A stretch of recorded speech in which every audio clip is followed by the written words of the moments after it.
Hey my watchers, welcome. Today we are gonna see, what if Harry Potter was traveled past and chosen Slytherin? Part 1. Join Patreon for early access exclusive content of Super Op stories, also contents that's too far for YouTube. You will get 400 content there, please do check that too. Please subscribe this channel, because definitely I will try my best to provide a valuable content for you all. Also check the description to support the original author for this beautiful creation. Harry POV. I blinked groggily, raising my hand to rub at my eyes. What happened while I was asleep? Why do I feel so tired? Why do I feel so sore when I shouldn't? Did I sleep wrong or something? I let out a small groan before sitting up. However, as I sat up, my hand touched a string that shouldn't be in my bed. Strange. I reached up and tugged on it. What I saw when I did made me freeze. I'm in my cupboard under the stairs, and in my 11-year-old body. Well, not quite 11 if I am still in this cupboard. Why the hell am I back here? Let alone 11. Last I checked I was nearly 17. Bloody hell. No use worrying about how this happened now. I just have to figure out what day it is. That's when Aunt Petunia came and banged on the door, yelling for me to wake up. Dudley running down the steps a few moments later yelling about the zoo. The zoo! That means my Hogwarts letter will be here tomorrow. If that's the case, then maybe I can use this odd occurrence to my advantage. I was getting tired of Dumbledore's manipulations along with Ron and Hermione's lies. The way Ron and Hermione acted towards me was fake from the very beginning, but it just got worse after they found out I'm gay. Ron basically blew up in my face, and Hermione decided to take his side because she loves him. Though she had attempted to talk some sense into him, it never worked. In the end, Ron started to blatantly ignore me when no one else was around, while I saw Hermione try to catch my eye on many occasions.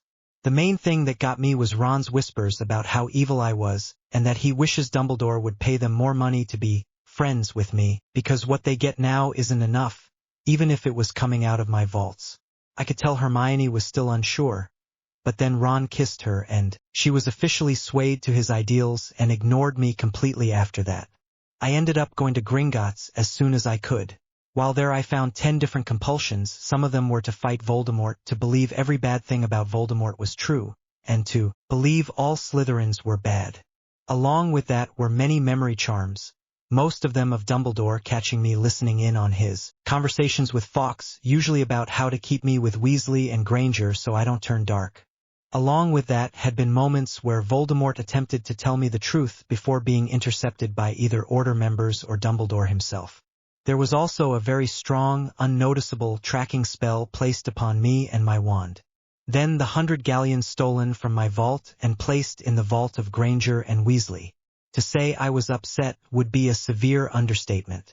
I immediately made arrangements to be emancipated and to remove every spell cast on me.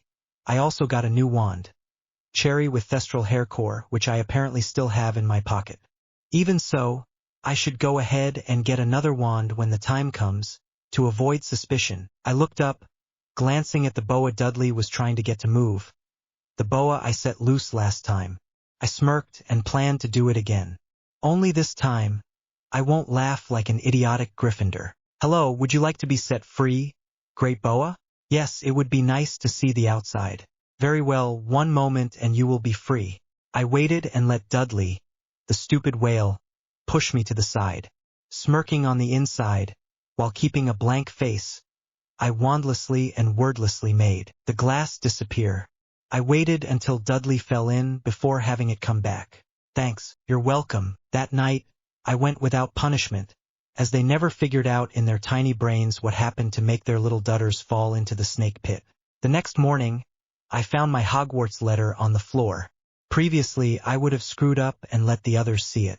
Now that I know what it is, I walked by my cupboard, secretly slipping it through the small crack I made between the door and the wall, before continuing to the kitchen and giving the rest to Vernon. From now on, I'm going to do things the way I should have done them. No more Gryffindor Harry Potter. From now on, I will embrace my Slytherin side, and do so quite happily as well. Chapter 2. Harry POV. That night, I sat in my cupboard with a stolen pen and paper. I planned to reply back to the headmaster. I gave a heavy sigh, staring blankly at the paper in my hands. This is so stupid. Why is it always me anyways? As awesome as it is to be getting this second chance, I still remember all the pain I received last time. Damn it, Harry, this is no time to be getting all depressed. You're a Slytherin now, for fuck's sake. Get it together already. I looked up again and began to write the letter, knowing there was an owl somewhere outside waiting for a reply. If this goes right, I'll be out of here in a few days. Signing my name at the bottom, I paused, listening to see if they were awake. Quickly hearing their snores, I quietly slipped out of the small room and went outside, simply holding up the rolled parchment. I wasn't surprised when a barn owl came out of nowhere and took it from my grasp before flying off. I quickly slipped back in and re-entered my room, none of them knowing that I had just made contact with their hated wizarding world. Third PPOV. In Dumbledore's office, opening the letter, an owl just dropped off on his desk. Dumbledore swiftly read over it, before pausing at the name underneath it. It was from one Harry Potter, the boy who lived. Dumbledore was ecstatic that Harry agreed to attend Hogwarts, given the animosity his relatives have towards the wizarding world. He figured it would take more effort to get Harry to attend. His beloved weapon for the light was still his, after all. He even found the perfect friends for Harry. He just had to make sure things went accordingly and they were pushed together. Ronald Weasley would be no issue. The Muggle-born Hermione Granger, however, would be a little more difficult. Glancing back at the letter, he reread it for the third time, a small smile forming. Dear Headmaster Dumbledore, how could I be a wizard? According to my aunt and uncle, magic isn't real. However, I have heard Aunt Petunia mutter about people like James, Lily, who are my parents, and someone named Severus. Are they so-called wizards as well? If this is real, then could this Severus person come and explain it all to me, please? If my parents knew him, then he must be a good person. Thank you, Harry Potter. Dumbledore sighed and told Hogwarts to summon Snape to him. You see, Hogwarts is sentient. However, because Dumbledore has her bound to him, she is unable to ban him from the grounds. She wishes that she could, though, after watching all the pain and lies and ways he has made her children weaker due to his own fear of others being able to toss him out. She thought that Tom would be able to succeed in doing so, but Dumbledore made sure everyone thought that Tom was the bad guy. Severus was a precious child to her, a child she has barely managed to save from Dumbledore's manipulations, the only child she has had enough power to protect, and she loathes Dumbledore for it. She watched as he went into the headmaster's office, content to watch and see what happens. What is it? Snape spoke harshly as he walked through the door. He didn't have time for this, he was just about to start brewing another potion. Ah, Severus, my boy. I have a request to make of you. I hope you will accept, it will mean the world to me. Dumbledore's eyes twinkled. A spell he created and cast it on his eyes whenever he had company. Seeing Snape wouldn't be answering, Dumbledore continued on, I want you to go pick up dear Harry and take him to get his supplies. Also, please explain to him the workings of the wizarding world. Tell him how wonderful the Gryffindor house is and how much better the light side is while you're at it. Please. Dumbledore spoke, subtly casting compulsion charms on Snape as he did. However, he didn't notice Hogwarts making an effort to block each spell he tried to cast on Snape. Therefore, he did not know they didn't actually work. Snape, however, felt both the compulsion spells and Hogwarts deflecting them, though he didn't let it show on his expression. Snape simply nodded and left. Good, good. There's no need to worry then with Severus helping. Though I would have preferred to send dear Hagrid to get Harry. Dumbledore sighed again before laughing, as he felt Snape leave the vicinity of his office. Harry POV. Get up, boy, and fix us some breakfast. Petunia banged on my cupboard door. I sighed, slowly getting up and heading to the kitchen, mechanically getting the stuff out for eggs and bacon. It took a few moments before I even realized a plate had fallen out and shattered on the floor when I had grabbed a bowl. A few seconds later, I sat in my cupboard, wondering what time it even was. Probably around 10 o'clock. Of course, I could just cast a Tempest, but I didn't particularly feel like it just yet. I had received a letter, saying that Snape was indeed going to come and pick me up, and that he would be here about noon.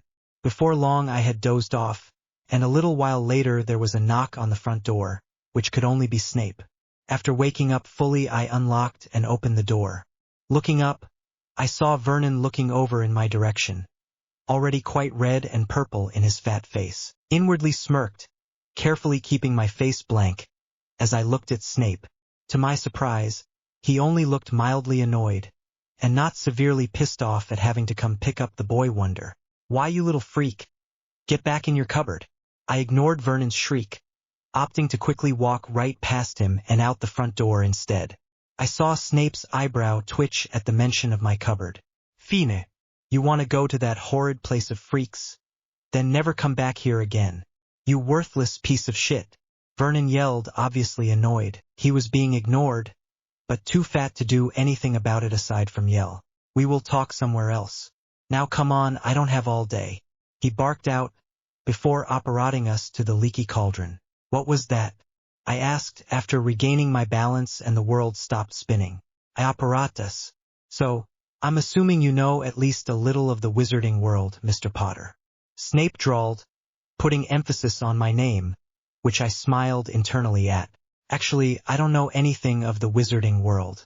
Last I knew, magic wasn't even real." I looked up at him, a sad smile on my face. "I only know that my parents were killed in a car crash and that you knew them." "A car crash, Mr. Potter?" "Hardly. They were murdered." Snape stared down at me, where we still stood in front of the building we operate to. "Who told you that I knew your parents?" I overheard Aunt Petunia occasionally mumble about her freak of a sister befriending a freak named Severus, then marrying an equally freakish James Potter, so I asked Dumbledore if this Severus person could come and explain everything to me. "Then you showed up. This acting is a bit easier than I thought it would be. The main issue will be Malfoy and being sorted into Slytherin." "What did you mean by they were murdered?" I gave a small frown. Instead of answering, though, Snape just continued to stare at me. Well, glare is a better term for the expression, but I have a feeling he is studying me more than just glaring. Suddenly, he turned and entered the leaky cauldron, before finding a table in the back and sitting. "I will start from the beginning, Mr. Potter. However, I will not repeat myself, so listen carefully."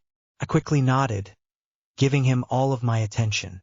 "And now we begin the story of how Voldemort killed my parents. Your parents were killed by the Dark Lord, also known as Voldemort, and you know who." I wanted to raise an eyebrow hearing him say the name, though I also noticed he was forcing himself to not flinch or stutter, because we are in the middle of a war and your parents were on the light side, supporting Albus Dumbledore.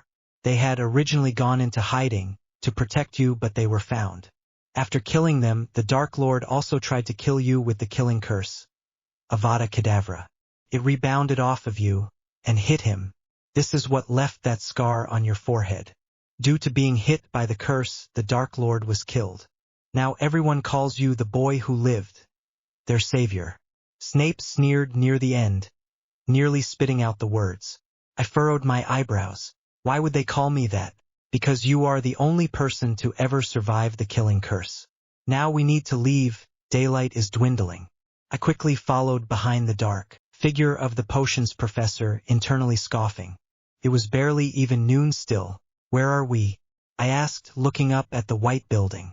"Gringotts, the Bank for Wizards," was the short reply as we came to the front desk. "Harry Potter would like to get some money out of his vault. I have the key." Holding the key out for the goblin to take, we waited for another goblin to take us to the vault. "Follow me." The new goblin spoke gruffly, and as we headed towards my vault, I began to make my first plan of action. I need to get a magical guardian that isn't Dumbledore. Right now, the only person I can think of is Remus. He would be my best bet. I also need to get my vaults out of Dumbledore's use. I can't do anything right now, otherwise I will blow my cover in front of Snape, and that can't happen yet. Alright, then the first thing I will do tomorrow is come back here and get this all situated. Suddenly feeling a sharp flick on my forehead, I jerked back into the present only to see Snape scowling at me. Sorry, I felt rather sick from the speed. I whispered quickly, "Just go and get some money, Potter."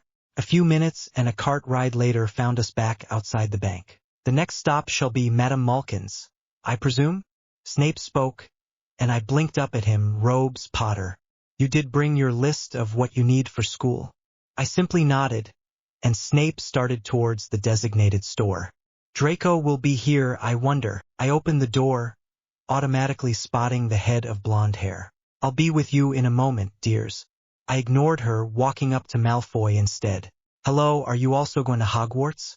I let a curious expression form, along with a small smile. Of course, where else would I attend school at?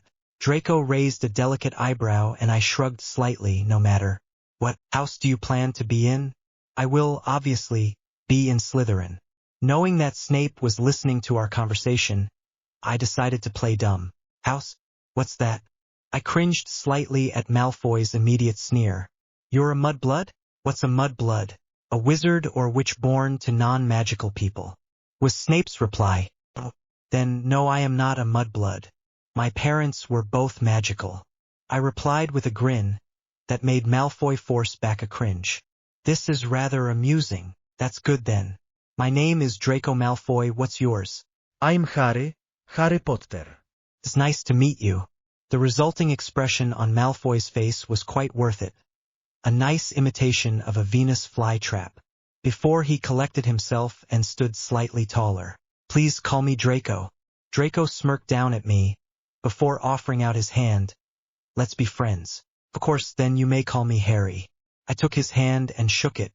This is going to be a very fun and interesting time indeed. Chapter 3, Harry POV. It came as a slight surprise when Draco didn't start spouting off things about purebloods and how great they are, along with his father and how horrible the Gryffindors are.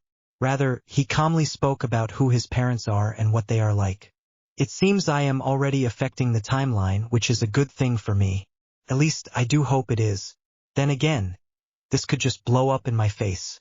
Literally or not, that could be a potentially bad thing in the end. Draco, who is this you were speaking with? The calm, soft voice broke me of my musings, and I looked up to see Narcissa Malfoy, Lucius standing just a little bit behind her. I caught his gaze as he studied me. I wanted to laugh at the startled recognition in his silver eyes. I looked back over at Draco, who was grinning at his mom, different pieces of cloth floating around him still. This mum is Harry Potter. Harry, that's my mum and dad, who I had just been telling you about. Hey mum, dad, can Harry come with us to get supplies? Draco calmly walked up to them, having finished getting the robes made for him, and I took his place. There was a hint of uncertainty and suspicion in Lucius' eyes as he once again gazed over at me, as though he was trying to figure out a really difficult puzzle. Then he came up to me and extended his hand, which I calmly took and gave a firm shake. It's a pleasure, Mr. Potter. I am Lucius Malfoy, and next to me is Narcissa. I would be pleased to have you come along with us, so long as it is okay with whoever is your guide today. Wait, why didn't he introduce Narcissa as his wife? He stated his last name, even though I obviously already knew what it was, so why not continue stating the obvious and say Narcissa? Malfoy? Strange. Oh well, I'm sure I will find out eventually. Until then, where did Severus go? I am quite okay with him going with you. Ah, there he is. I glanced over as he walked towards us, a bag in his hand, most likely delicate potion. Ingredients if he didn't shrink it. He probably just went into Nocturne Alley. Severus? How did you get to be Mr. Potter's guide? I expected that oaf Hagrid, considering who Mr. Potter is. There was shock written on Lucius' face for a split second, before going back to a blank mask. Something a person with no experience in observing probably wouldn't easily catch. Yes, well, Mr. Potter here somehow learned of my connection to his parents and ended up asking the headmaster if I would be his guide today. I had no real choice in the matter. Severus frowned as the tape measures around me turned into different cloths. Indeed, was all Lucius said along with raising a perfect eyebrow, before walking over and gracefully sat in a chair to wait. Severus scoffed, before turning towards me. We stood there staring at each other, Draco talking with his mom, before the cloths changed to robes and folded themselves into a bag and was shrunk. I handed Madame Malkin money for them, before returning to the group. Okay, where to next? I asked, looking to Draco. Books, I do believe. Is that all right with you? Draco looked from me over to Severus, then looked over to his dad. Let's go then. I gave a smirk, before walking out the door. Wait up, Harry. I slowed my pace, Draco easily falling into step next to me, Where have you been living up to now? I heard people say you lived with your only living relatives, but I would prefer to hear it from you. I glanced at him before looking back in front of me. I lived with my aunt and uncle. I felt his gaze on me as I spoke. There was no way I would tell him absolutely everything. I don't want people to know about the abuse, nor the nightmares I still have. I see. Are you going back there after we are finished shopping here then? I smirked. That is something only Snape will know. What? Why only say Snape? I wasn't shocked at the almost slip-up on his name. I can't very well have everyone knowing where to find me, after all. I am the supposed boy who lived. Severus will be the only one I will trust with this, and considering he is on Voldemort's side, it could play in my favor. I need at least one person to know where to contact me, if absolutely necessary, and Snape is the only person I will give that information to, because I know he won't tell anyone. Opening the door to Flourish and Blots, I let Draco lead the way to the counter. I am rather surprised no one has recognized me yet. Then again, my name hasn't really been shouted for all to hear, and my scar isn't visible with my hair covering it up. I am rather glad I haven't had to put up with the crowds. I hated that the most when it came to my so-called fame. 2 sets of Hogwarts first-year books. Draco spoke to the lady at the desk. She nodded and with a flick of her wand, 2 boxes of books appeared and she shrunk them. I put a pile of money on the counter, next to Draco's. I will return and get more books some other time. Right now, though, I will not show that I am completely interested in the dark arts. Why do you seem to trust Snape so much? Draco asked, as we walked back outside to meet back up with his parents and Severus. I have my reasons. They aren't that important to know though, so don't worry too much about it, was all I said, before walking ahead to Ollivander's, knowing they would inadvertently follow me. I wonder if I will still receive the Holly and Phoenix wand? Probably, but I will most likely need a second core along with the feather. As we reached Ollivander's, Lucius turned in a different direction. I will be off getting a few things. I will meet you back here in a little while. He left before any of us replied. I simply shrugged and walked into the building. Ah, Mr. Potter, Mr. Malfoy Jr., Severus and Narcissa, nice to see you. Who shall get their wand first? Again, Narcissa isn't addressed as a Malfoy. You can go ahead, I have a feeling mine will take a while to get. Draco gave me an odd look, before nodding and going up to the desk. Draco Malfoy, then? Very well, let me see what I have. We watched him go into the back. Yes, these should do quite nicely. He came back, carrying 5 different boxes. Sitting them down in a row on the desk, he looked to Draco. Now, run your hand past each one, and pick up the one that calls to you. I watched as Draco did so, and nothing happened until he came upon the 5th wand on the desk. He picked it up and gave it a small flick. I was slightly awed at the silver and green dragon that came forth from the tip. Draco grinned, clearly pleased with himself. Very good indeed. 10 inches, hawthorn wood with a unicorn hair for the core. A reasonably pliant wand. Do take care of it, Mr. Malfoy. Ollivander then turned to me, a strange smile on his face. Now, Harry Potter, let's see. He quickly left again, coming back with different wands. We stood there for 20 minutes, trying dozens of wands, none of them agreeing with my magic. There had been hawthorn, willow, oak, holly, and a few different others. I wonder. He mumbled to himself, before grabbing the holly and phoenix wand from the shelf. Presenting it to me to pick up, I calmly did so, and to my slight surprise it let out very weak sparks. Oh, that will not do, not at all.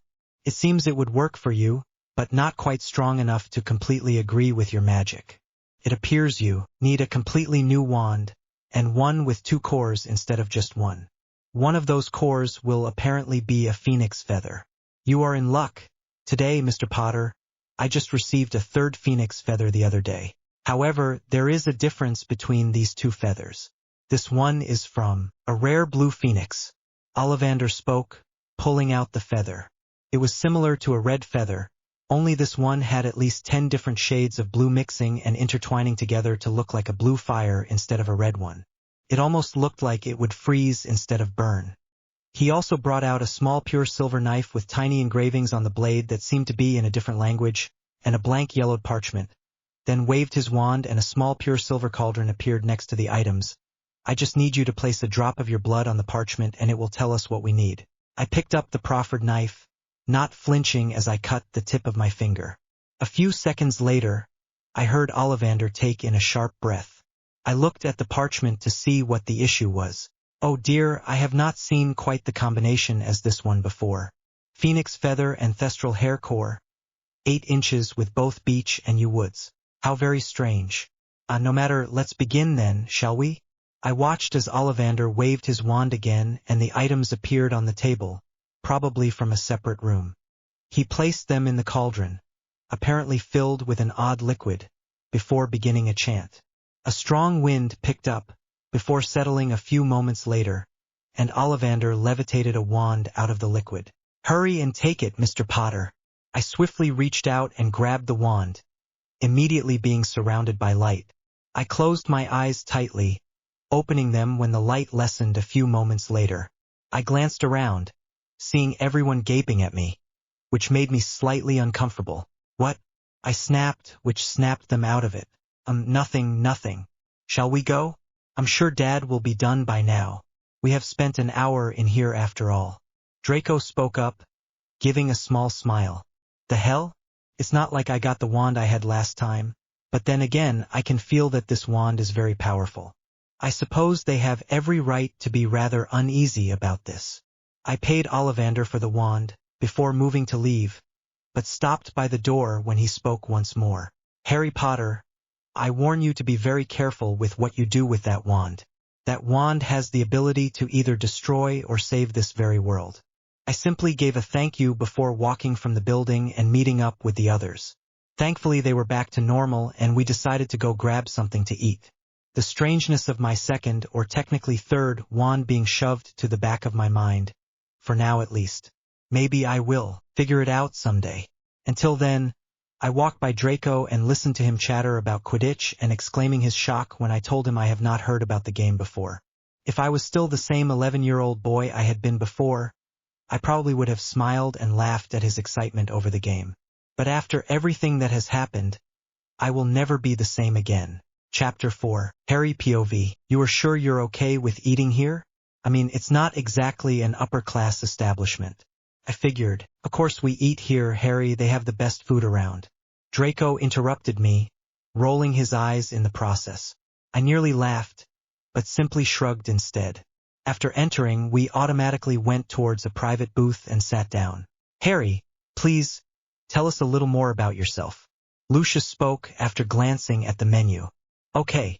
So far he knows who I am. What else should I divulge? My favorite color would have to be black, and my favorite food is treacle tarts. I also find Quidditch is rather enjoyable. As I talked, I looked at Lucius, not breaking eye contact. The fact that he seems even more intrigued by me is amusing, to say the least. I see. Lucius' expression didn't change any in his reply. Not very shocking.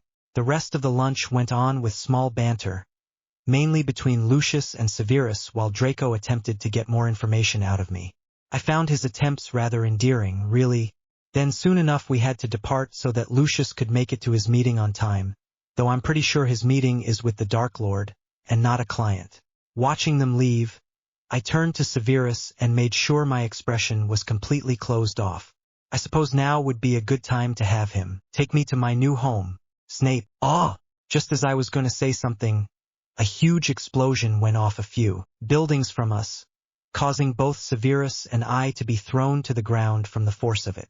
Using the fact Severus was still on the ground and coughing, I quickly stood and ran in the direction of the chaos. Severus POV. I slowly stood back up, still slightly coughing. What in the name of Merlin is going on? Wait, where did Potter go? I glanced around, worried, though not wanting to admit being so. I then decided the best place to look would probably be where the commotion is. Running towards the place everyone else was running away from. I honestly felt slightly ridiculous running towards danger. Where on earth were the oars? No matter, my main concern right now is Potter. I came to a halt, my mouth falling open into a rather unseemly gape. Ignoring all the still frantic people and completely destroyed stores, there were about 5 Death Eaters. and all 5 of them were attacking a boy all at once while he tried to protect a small family behind him. Looking closer at the family, I'm pretty sure it was the Lovegood family. You stupid brat! Get out of our way! Those pathetic things need to be put out of their misery. The Death Eater in the front yelled out harshly, still firing off spells at the boy's shield. Looking closer at the boy, I nearly gasped, and gasped some more. Potter? Bloody hell! What does that boy think he is doing? But how is he even holding his ground like that? Stood, continuing to watch, though I should really have been interfering in the fight. Shut the hell up! You know nothing about these people. Potter yelled out, throwing a rather dark curse at the man. Neither do you, Potter. Or do you? I continued to watch as he started to distract them with multiple spells, as he searched through his pockets frantically. What is he looking for? His expression was that of pure concentration. Then I saw a 6th Death Eater sneak from his hiding place behind Potter. Damn! Acting quickly, I ran towards Potter, shouting out a spell at the hidden Death Eater. Sectum Sempra. The hiding man automatically fell to the ground, screaming in agony. Snape, Potter greeted, slight panic in his expression, before pulling what looked to be a simple silver ring out of his pocket. After muttering a few words, the shield around us grew slightly and became a ton stronger than what it previously was. I raised an eyebrow at him, wondering what he was doing, when he blatantly turned his back on the Death Eaters to speak with the Lovegoods. Is he secretly an idiot? I saw one of the men angrily flick his wand towards us, only for the spell to bounce right off the shield. How strong is this shield of his? I ignored my curiosity for the moment, instead watching him speak with the other 2 in the shield. A few moments later, he is handing them the ring, muttering a few more words, before they disappear. A port key? Why and how does he have one of those? And where did he just send them off to? Please tell me you know where the Potter's cottage is. Snape. Potter quickly spoke, glancing warily at the attackers. Why does he want to go there? I wanted to ask him, but judging by his expression, it wasn't a good idea to ask right now. I simply settled with giving a short nod in confirmation. Good. Take us there. I really wanted to snap at him, but now wasn't a good time. Instead, I offered my arm and disapparated. Thanks, Potter muttered, before walking up to the door. I was kind of surprised to see how new everything still looked after 11 years of not being used. Then again, the house elves probably kept it clean. How does he even know of Potter's cottage? How does he even know how to shield? There's no way he could have learned all that he knows from Petunia. Snape, are you coming? Or are you going to stand there like a statue all day? Potter's voice broke through my thoughts. Looking suspiciously at the boy in front of me, I decided to follow. Harry POV. I wanted to smack myself. Repeatedly. I hadn't wanted to be forced to show any magical skill in front of Severus. But then I heard Death Eaters and I saw Luna Lovegood and her father being the main ones targeted. I reacted quickly to protect them, and had no other choice but to continue when Severus appeared and attacked the Death Eater I had felt come up behind me, which was a stupidly Gryffindor thing to even do. It was a good thing I had learned how to make an emergency port key for St. Mungo's. And since I'm not supposed to know how to apparate, I needed Severus to do it. I'm just glad I managed to keep my mask of panic up the entire time. It wouldn't do for any of them to find anything out about me. Though now isn't the time. After opening the door and making sure Severus was the only one keyed into the wards, I turned around to see if he was going to follow me or not. I was met with a suspicious look, and he was watching me as though trying to figure me out. Shit, that's not a good sign.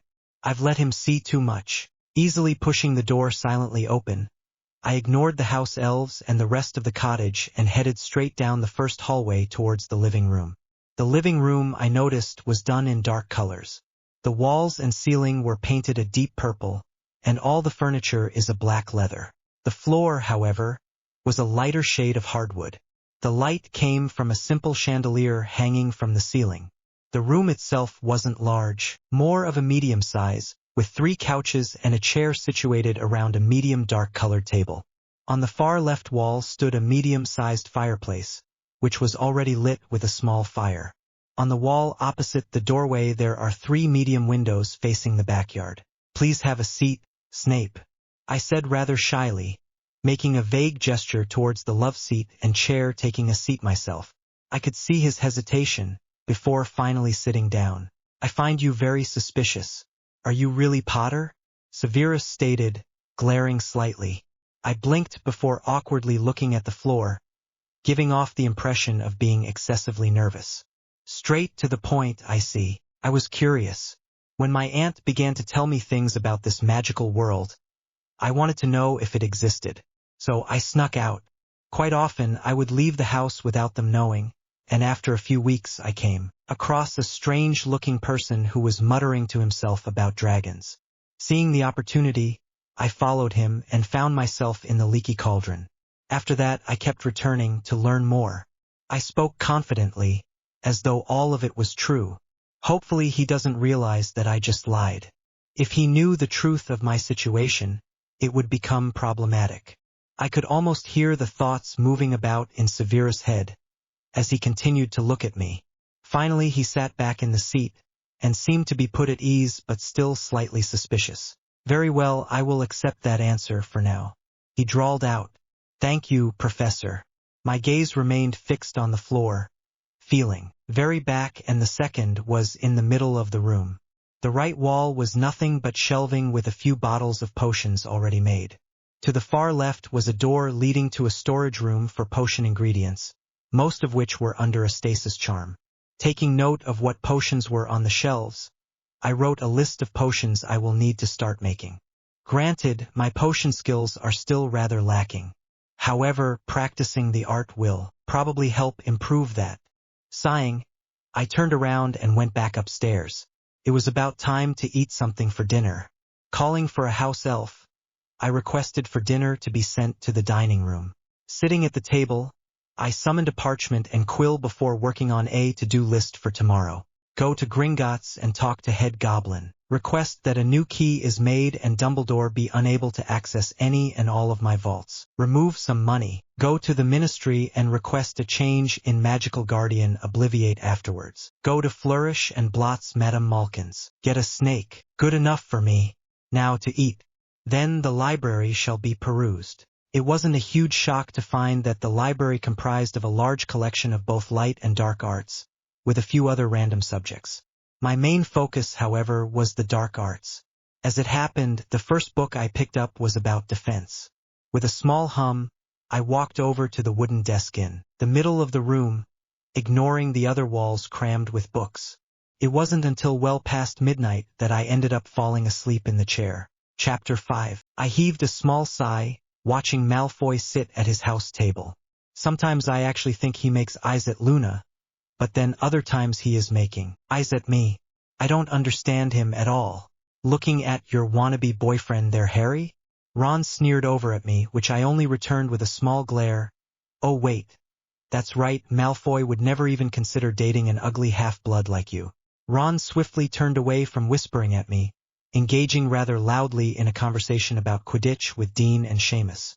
Harry, you really should eat more. It's not healthy to only eat a piece of toast.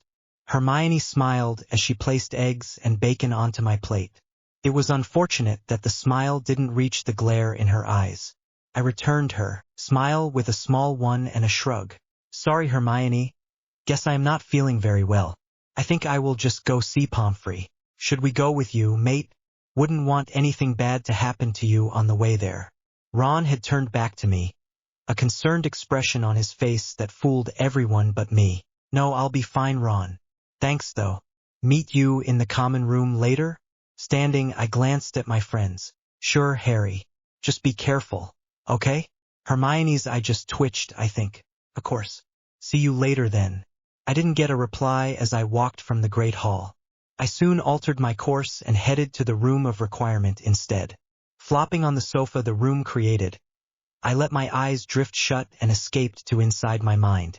It's not that I have occlumency, shields or anything like that, far from it actually. No, what is in my mind is him. I have been able to feel him since my first thing of accidental magic. It was like something in me simply snapped. Maybe it was whatever had held his presence at bay, probably something Dumbledore did when I was still an infant. It also told me exactly what it is, or rather what I am. A Horcrux. Unfortunately though, that was the first and last time he has said anything. When he did tell me that, I decided to do some research on what a Horcrux is, and found out Voldemort had split his soul. In the end, I came to conclusion on just who it is that's in my mind. Of course, no books actually said Valdi split his soul. I had figured that out by putting all the pieces together. How he was able to return, and the diary. Anyways, due to the piece of him in me being too weak to talk, all I ever get is feelings. Though if it is Voldemort's feelings or the Horcrux itself, I am not sure. In an odd way, I feel more at ease or calmer when I escape to where it is hidden. It's almost like I belong next to the presence, feeling the slight yet powerful magic that it emits. I dream of leaving this place of lies and hatred, of finding a place that I actually belong. I knew it wouldn't actually happen. In the end, my dream only made me more upset. Why does everyone use me like a stupid tool?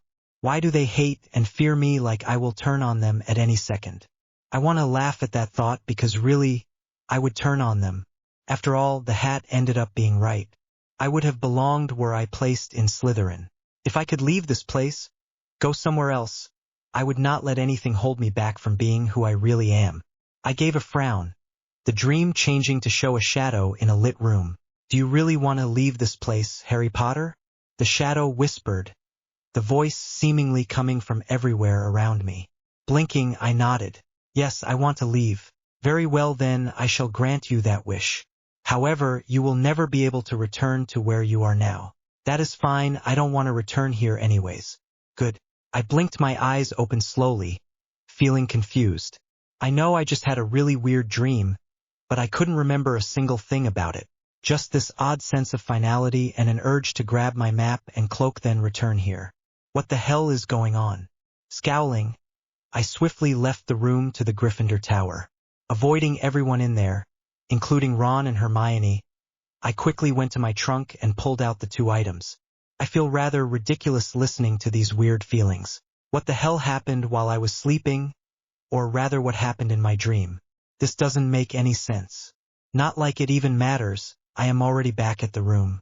Granted, I don't remember the walk here. Giving a long sigh, I opened the door and walked in. The room was completely empty, oddly enough. Walking farther in, I paused in the middle of the room about to ask for something to eat. Nothing made it out of my lips before I suddenly passed out. Chapter 6. Harry POV. I stood calmly in front of Gringotts, knowing that what I do today will help change many things down the road. Those very changes could either save the wizarding world or they could bring it to destruction. Or something very similar in any case. So I need to request a new key and for Dumbles to be banned from using any and all of my vaults. I also need to get some more money to get books, clothes, and maybe potion supplies if there's time. I will also need to think over what I dreamed about last night. Now that I remember what happened and how I got here, a few things make more sense. I walked in, pausing when I reached the front desk. Pardon me, may I see the head goblin? I have a few requests to make. My words came out confident, and I did not flinch when the goblin's unblinking gaze settled on me. Name please. Harry Potter. I watched as the goblin handed me a small knife and a piece of parchment. Place a single drop of blood on the parchment for identification. Doing as requested, the goblin took the items back before summoning another goblin. True tip will take you to Head Goblin Ragnarok, Mr. Potter. Thank you. I turned and followed True Tip down a few different hallways, neither of us saying anything. I watched as True Tip knocked on the door we stopped at and said something in gobbledygook before turning and leaving. A few moments later the door opened and I walked in. What can I do for you, Harry Potter? The goblin sitting behind the desk questioned as I sat in a chair across from him. I want to request a new key for my vault, and I also want to request that Albus Dumbledore is banned from using any and all of my vaults. For what reason do you place these 2 requests? Ragnarok sounded slightly confused, if goblins can even sound confused, that is. Well, I believe I was to receive my vault key upon turning the age of 11. I have yet to receive my key. Also, I have reason to believe Dumbledore has been stealing from my vault and might even steal from my other vaults if given the chance to do so. Have you, or the goblin running my vaults, checked what goes in and out of my vault? I am sure that if you do, you will find that some amount of money is taken out each month without my consent. Very well. Wait here for a few minutes. I nodded as Ragnar stood and exited a door behind him that wasn't there a second ago. As promised, Ragnar walked back in a few minutes later with a slightly grim expression. It appears that the goblin in charge of your vaults knew that Dumbledore was stealing money and allowed him to do so. I have fired him and placed Griphook in charge instead. Dumbledore has been banned from using your vaults. Do you also wish the file charges and demand the stolen money back? I gave a small frown. Should I ask for my money to be returned? It's not like I am suddenly poor because of him taking money. Also, if I do something against the man this early, it won't end well for me in the near future. I need him to still believe me the Gryffindor Golden Boy, at least until the sorting. No, I find no reason to demand the money back. Very well then. Here is a new key. The one Dumbledore has will no longer work on any of your vaults. Thank you very much, Ragnar.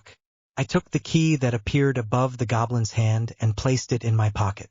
Was there anything else you needed, Mr. Potter? I would like to retrieve some money. Then I will be on my way. Follow me then. Roughly 15 minutes later, I stepped out of the bank, glad that no one overheard my name or recognized me. I should go to the ministry last, as it will require a more complex glamour. For now, I will just do something simple before getting robes. Ducking into an abandoned and dark alley, I retrieved my cherry wand and began casting the glamour spell. Not seeing a point in doing the complex one, only my hair color, hair length, and eye color were changed. I also placed a concealment charm over my scar. I walked back out into the open with blonde hair to my hips and bright blue eyes. Looking around, I quickly began my way to Madame Malkin's. Not too much later, I walked into the shop and after noticing she was busy, I accommodated a vacant chair nearby. Hello. A soft, airy voice spoke beside me. Blinking in slight surprise, I turned my head to the left. When did Luna get there? Wait, she was probably there already. Maybe I am losing my touch. No, I doubt that. I should probably answer. I have been quiet for a few seconds too long now. Hello, was my simple reply back. Beautiful day, isn't it, Harry? She smiled at me, before turning back towards the pedestal where her dad was standing. Harry? Sorry, my name is Alex. How did she know it was me? Maybe, there is more to her than I originally thought there was. Come to think of it, wasn't there the possibility of her being a seer? Maybe, well, in any case, she could prove to be a very valuable friend, an ally. I always did like her oddness. Oh, my apologies, Alex. I seem to have mistaken you for someone else. It's okay.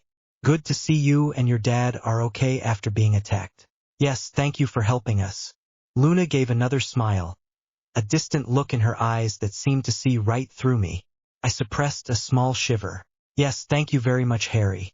I looked up to see Xenophilius Lovegood smiling down at me. You're welcome. I can't really not say you're welcome.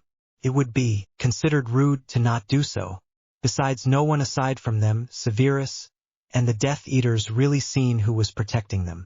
And I can guarantee the Death Eaters didn't recognize who I am. We should be leaving now. Feel free to call upon either of us if you are in need of anything. Xenophilius spoke gently and I gave a small nod in acceptance before he left, Luna following close behind. Hello dear, what is it you would like? I stood and walked over to Madame Malkin, taking the vacated spot on the pedestal. I am in need of new robes, both fancy and everyday. I would like those in black, emerald and red, for of each color please. I replied, letting the tape measure take the measurements that were required. Very well, please wait here. They should be ready in about 10 minutes. She smiled, before heading towards the back of the store with the measurements to get the requested items. It was exactly 10 minutes later that she returned, the robes floating behind her. Would you like me to put these in a bag with an undetectable expansion charm? Yes, please. That would be great. Very well, dear, here you go. She handed me the plain black bag and I placed the required amount of money in her now vacant hand. Thank you very much, madam. I smiled, leaving the shop. All right, now that is all done. I believe I should go to Flourish and Blots next. I can just put the books I get there into the bag with the robes. I know the books won't damage the new clothes any. Walking down towards the aforementioned destination, I let the excited chatter around Diagon Alley reach my ears. I found the noise rather annoying. How could they possibly be so happy with the second wizarding war hanging over their heads? Though I suppose they don't even realize that it is hanging over them. Voldemort is just biding his time, waiting. He will be going after the stone, while being stuck to the back of my professor's head. Honestly, he should have tried to find a better way to get into the school because that is just wrong. Letting out a small puff of air, I blocked all the noise out once more and entered the bookstore. It took a few minutes to locate everything, but I somehow managed it. The first place I looked was under the dark arts section. There were multiple different good choices, so I had to limit the ones I grabbed to only what would be useful. For example, advanced dark arts spells, advanced dark arts shields, advanced dark arts for revenge against enemies, and advanced dark arts potions from poisons to insect killers. Honestly, some of those I found odd to even be near Flourish and Blots instead of Nocturne Alley. I next went over to find something on becoming an animagus. I have yet to do that, and I know it will come in handy later on. I found 3 good books on the topic and how to become one. Putting them on top of my pile, I walked over to the line. "Do you need a bag, dear?" The lady behind the desk asked, eyeing me uncertainly. "No, thank you. These are for my father, so don't worry. He is doing research on this subject. The animagus ones are mine, though." I grinned, looking as childish as possible. It seemed to work because she accepted the excuse and allowed me to pay her the money. Placing the books into my bag, I quickly left the store. Getting a snake was next on my list, even though that is probably cliché. But that doesn't matter to me. I don't really want an owl, though I should get one anyways for my mail. An owl can wait. Looking around, I try to remember if there was a pet store here aside from the Owl Emporium. Pretty sure there were a few different ones, actually. Oh, right. There is the magical menagerie that isn't too far from here. I can go there. Settling on where to go, I turned and headed the other direction. What kind of snake should I get?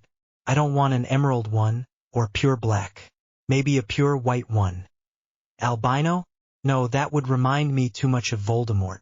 I will have to wait and see if they have any that would work well with me.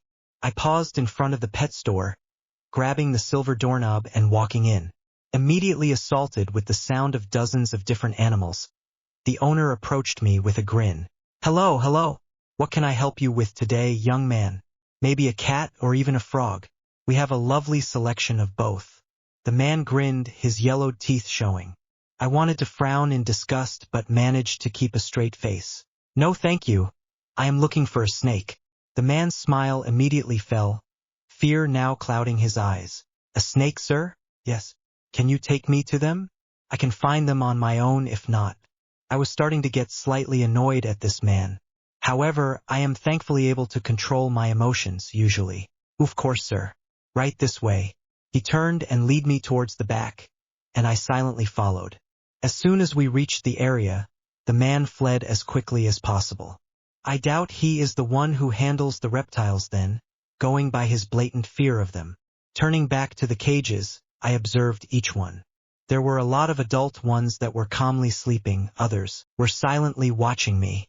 A few were hissing quietly, too quietly for me to hear what they were saying. I should avoid getting an older one. It will be harder to form a bond with one that is no longer considered a youngling. "You look yummy, human. Come here so I may chew on your soft tender skin. Then give you my poison so I can watch how it affects you, human." I looked over to my right, a few cages up, to spot a black and red snake bobbing its head while looking at me. Walking up to it, I observed it a little more. "Yes, that's a good human. Now just reach in my cage so that I may chew on your hand a little bit." Blinking, I realized the snake looked more like a dragon without its wings and legs. Seeing the tag that has its information recorded, I became much more interested in the little guy. It is a mangrove hairy bush viper mix. It's black and red with piercing gray eyes similar to Draco's eyes. It is highly venomous and dangerous. The large keeled scales that run along its body curve outward to form points that give it a furry or spiky appearance. This specific one is a male and just over a year old. "If you promise not to harm me, I can take you with me." Would you like to leave this place? You are a speaker? I apologize for threatening to poison you and chew on you. Yes, I would like to leave this stuffy place. The cage is awful. And the man smelly. I will not bite you. It is okay, it's in your nature. Very well, let us be off then. I lifted the cage lid and stuck my arm in for him to slither up. Bringing him out of the cage, I went back to the front to buy some mice and pay for both those and my new companion. At seeing the snake wrapped around my arm, the man nearly fainted. Is there anything else you need, sir? Couple of mice, please. 5 should do it. Very well. Please wait here. The man quickly scurried away, returning a few minutes later with a cage of mice. I handed him some money and picked up the mice, leaving the store before the man really does faint. So, what would you like your name to be? Anything is fine with me, speaker. You can call me Harry. Alright, how about Sparkles then? He hisses lowly, trying to be threatening without actually being threatening. A few people around us quickly ran out of our way, so he didn't really succeed.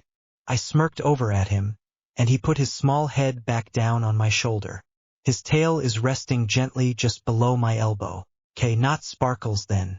How about Aaron? Yes, that ISS acceptable. Very good. Nice to meet you then, Aaron. Chapter 7. HPV. I stood silently beside the minister's office door. It wasn't too hard to reach the place with this disguise anyway.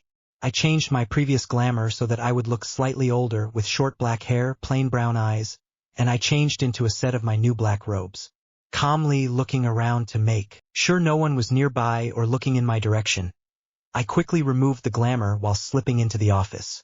In order for this to work, I need to be the scared, vulnerable Gryffindor. I stood in front of the now closed door of the office, making myself seem small and nervous. I held my head down slightly, glancing up through my eyelashes at the man behind the desk who currently had a hand on his wand. I shifted, making sure my bangs moved enough so he would see my scar. The minister paused, eyes widening comically before he quickly calmed himself as much as possible. He put his wand down and gave a gentle smile. Harry, my boy, what brings you here? I shifted again, bringing my head back up enough to look at him properly but not enough to where I was looking straight up. MMR. Minister, sir. To ask someone where I would go to ask about who I live with, and they pointed me here. I gave a small sniffle before glancing around nervously. Please sit down, Harry. He pointed towards the chair across from himself. And you can just call me Cornelius, my boy. Why would you want to talk about who you live with? I am sure they are quite wonderful people. I shook my head slightly, letting tears begin to crawl down my cheeks. Finally looking up completely, I began stuttering out the truth. No, see Cornelius, sir, they aren't wonderful people at all. They beat me and starve me, and my bedroom is their cupboard under these stairs. By the time I finished talking, I had more tears falling, obscuring my vision slightly. Being able to cry at will really does come in handy. Hopefully he takes the bait. What? How could that possibly be? Dumbledore said they were wonderful, nice people. Cornelius looked confused and startled at the tears. I looked up at him with wide eyes, tilting my head very slightly to the left. Who's Dumbledore, sir? I sniffled, watching as he paused for a moment. I do not understand. Dumbledore was supposed to be a big part of your life, since he is your magical guardian. I let the tears slowly stop, shifting in my chair slightly before letting myself sit a little straighter and an excited expression form on my face. Wait, I actually have heard of him. I just remembered the goblins mentioned him when I went with Professor Snape to get some money. They mentioned Dumbledore had taken money from my vaults without me knowing. But I don't see what is wrong with an adult taking money from a child's vault. This is very tiring. I hope this finishes soon.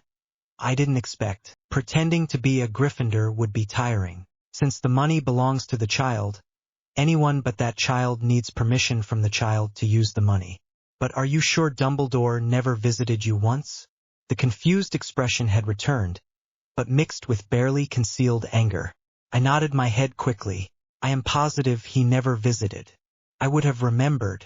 I sat patiently, noticing that Cornelius began thinking over what I told him so far. Very well, Harry.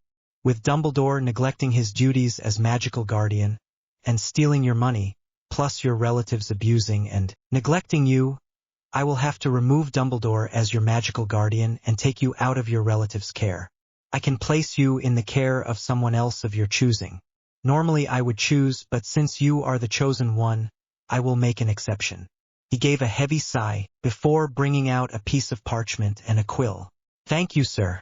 I gave a wide grin before letting it fall a few moments later, but I don't know anyone here. Well, except for Professor Snape. I can give you a list of choices. Since you know Professor Snape, I will put him as an option. I don't recommend him though due to his status as a Death Eater. A Death Eater is someone who supports the bad side. He isn't trustworthy at all. Minerva McGonagall will be my main recommendation. She is the deputy headmistress at Hogwarts and part of the Order of the Phoenix, a group of people who support the good side. The third person is Remus Lupin. I only recommend him because he was friends with your family. I don't trust him either because he is a werewolf. He isn't fully human. But like I said, it is up to you. Chapter 8. Do you think Professor Snape would mind if I chose him? Well, I wouldn't recommend choosing him of all people. However, he is unpredictable, so I don't know if he would mind or not. Cornelius looked highly uncomfortable at my choice in Guardian. However, I had a feeling Snape would actually accept, whether by his own choice or by Voldemort's insistence. Then I would like to ask him to be my guardian. I smiled, watching as he scribbled something down on the parchment, adding a drop of his blood onto it. The parchment rolled itself up before disappearing a moment later, another one popping into existence in front of me. A few moments later, the parchment disappeared. I looked back up at the minister, a bright grin gracing my features. Thank you so much, sir. It was my pleasure, my boy. Now, if he accepts your request, you will know by a small burn that will flow through your body. It won't be a very painful feeling, I promise. He will have a total of 2 days to accept or reject becoming your guardian. All right. Thanks again, sir.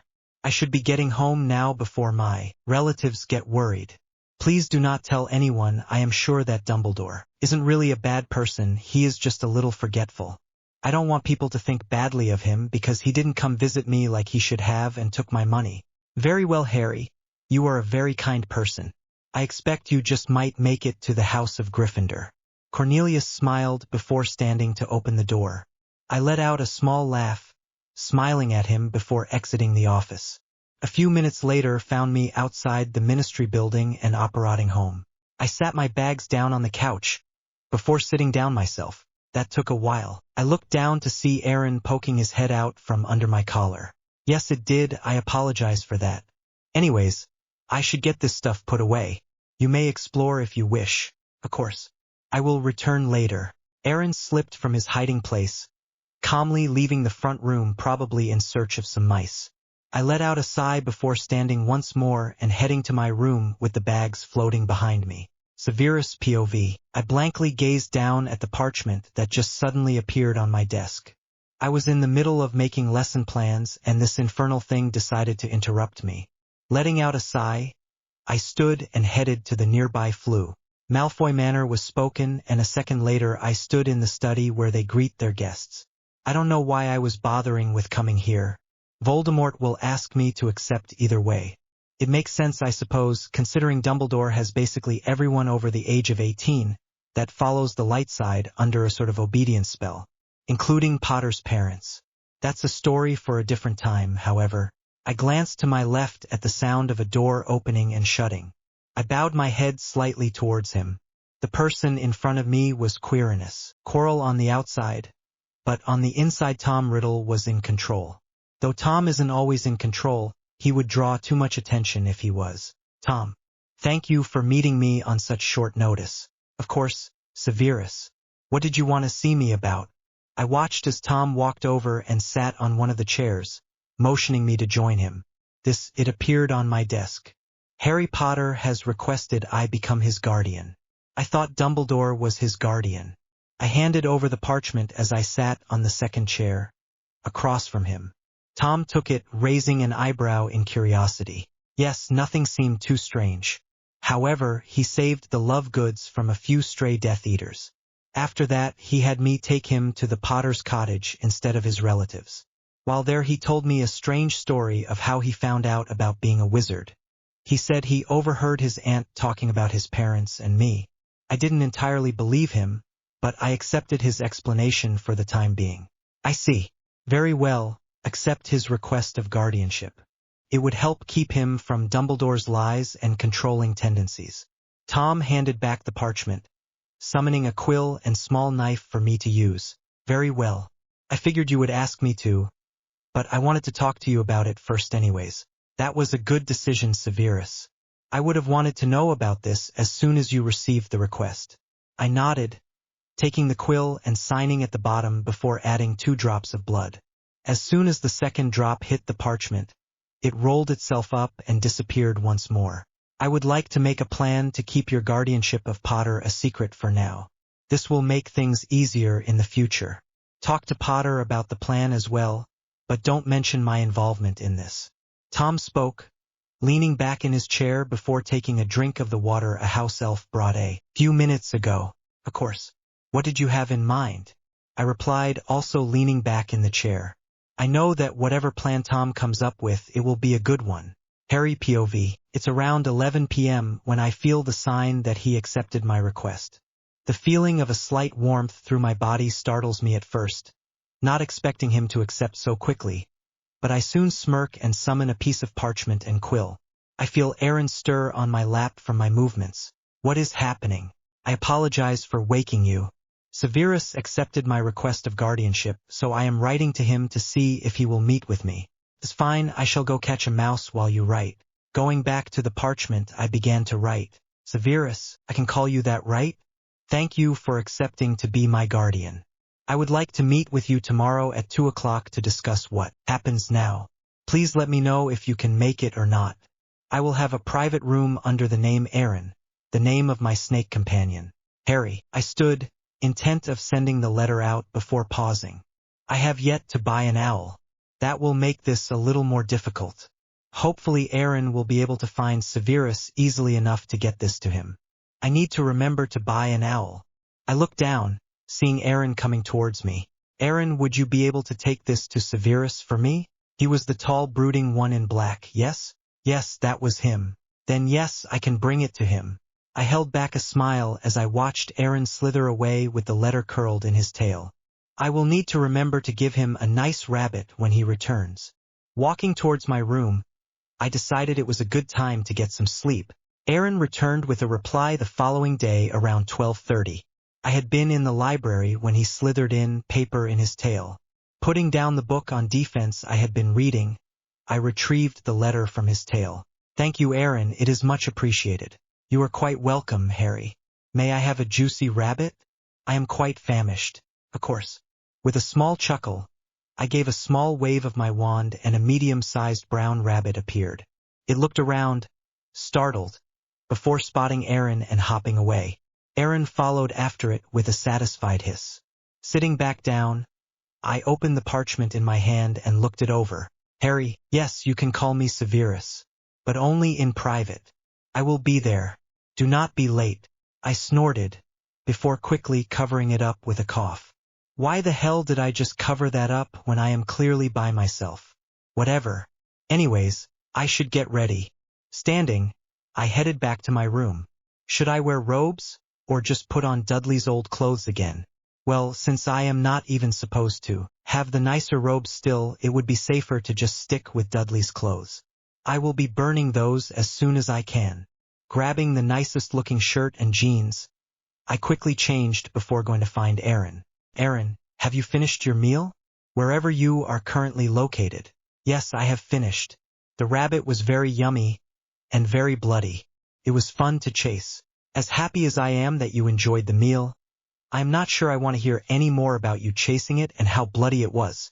I am no such thing. Rolling my eyes at his hissed laughter, I let him wrap around my arm, once more hiding under my clothes. Stepping out of the flue, I walked towards Tom. I dodged wandering people and curious gazes. It would not do to be recognized right now. I would like to rent a private room for a few hours. I spoke after reaching the counter Tom stood behind. Of course. Under what name? Tom raised an eyebrow after looking up at me, but said nothing else. Aaron. There is one other person who will be joining me shortly. I spoke softly, handing over money for the room. Very well. Here is the key. Check back out when you are finished. Thank you. I took the key, turning and heading up a flight of stairs. The room was easy to locate, being at the very end of the hall. Walking inside, I wanted to scrunch my nose in distaste. It was pretty dusty, most likely one of the least used rooms. The bed was practically falling apart, the sheets thin and turning an ugly gray. There was one small desk beside the bed, the drawer hanging halfway out. I didn't see a handle anywhere that should have been attached to it. Sighing, I waved my hand, getting rid of all the dust. I sat on a nearby chair, which thankfully didn't break under the new and sudden weight. It was 5 minutes later that the door opened, revealing Severus as he walked in and closed the door behind himself. Wonderful meeting place, Harry. He spoke, eyeing the place in slight annoyance. Sorry, I wasn't sure of anywhere else we could meet without being walked in on. I watched as he walked over and gently lowered himself on the bed, which drew out a long groan from it. Let us get this over with. I wanted to laugh, but refrained from doing so, only nodding instead. I am sure you have questions for me, Severus. I gave a small smile, barely a twitch of my lips, but it was there. Yes. Why did you request to have a new guardian, and why did you pick me? Well, that is kind of a long story. However, I picked you because I don't trust or know anyone else well enough to ask them. As for why I got a new guardian in the first place, it's because of Dumbledore. See, he was supposed to check on me regularly while I stayed with my relatives, but he didn't. Basically, he neglected his duties as guardian. Another reason is because he stole money from my vaults. I am somehow not even surprised he would do that. What about the Lovegoods? Mr. Lovegood could have been your guardian. Yes, he could have. However, he already has Luna to look after, and having a second child to raise would put more work on his shoulders. Kept my gaze on Severus, watching as he rolled my answers through his head, calculating. It took a moment before he focused his gaze back onto me. Fine, those answers are acceptable. Now, I want to tell you of a plan that will need to be followed. He paused, looking at me. Giving him a nod to continue, he did. I have decided that my guardianship of you should remain a secret. There are 2 reasons for this. The first, I am too busy with being a spy and potions professor to also juggle taking care of an 11-year-old child.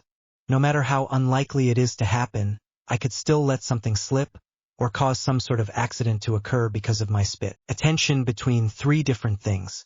The second and main reason is because this would make Dumbledore suspicious of the both of us. If you are going to be sorted into Slytherin, even if you are sorted into Gryffindor, that would give Dumbledore the idea that it is okay for him to do as he pleases more so than usual, and would make the Dark Lord suspicious of me. Is that clear? Yes. I don't mind keeping this a secret. I gave a small nod, before Severus continued. Good. Of course, I also can't just let you live alone.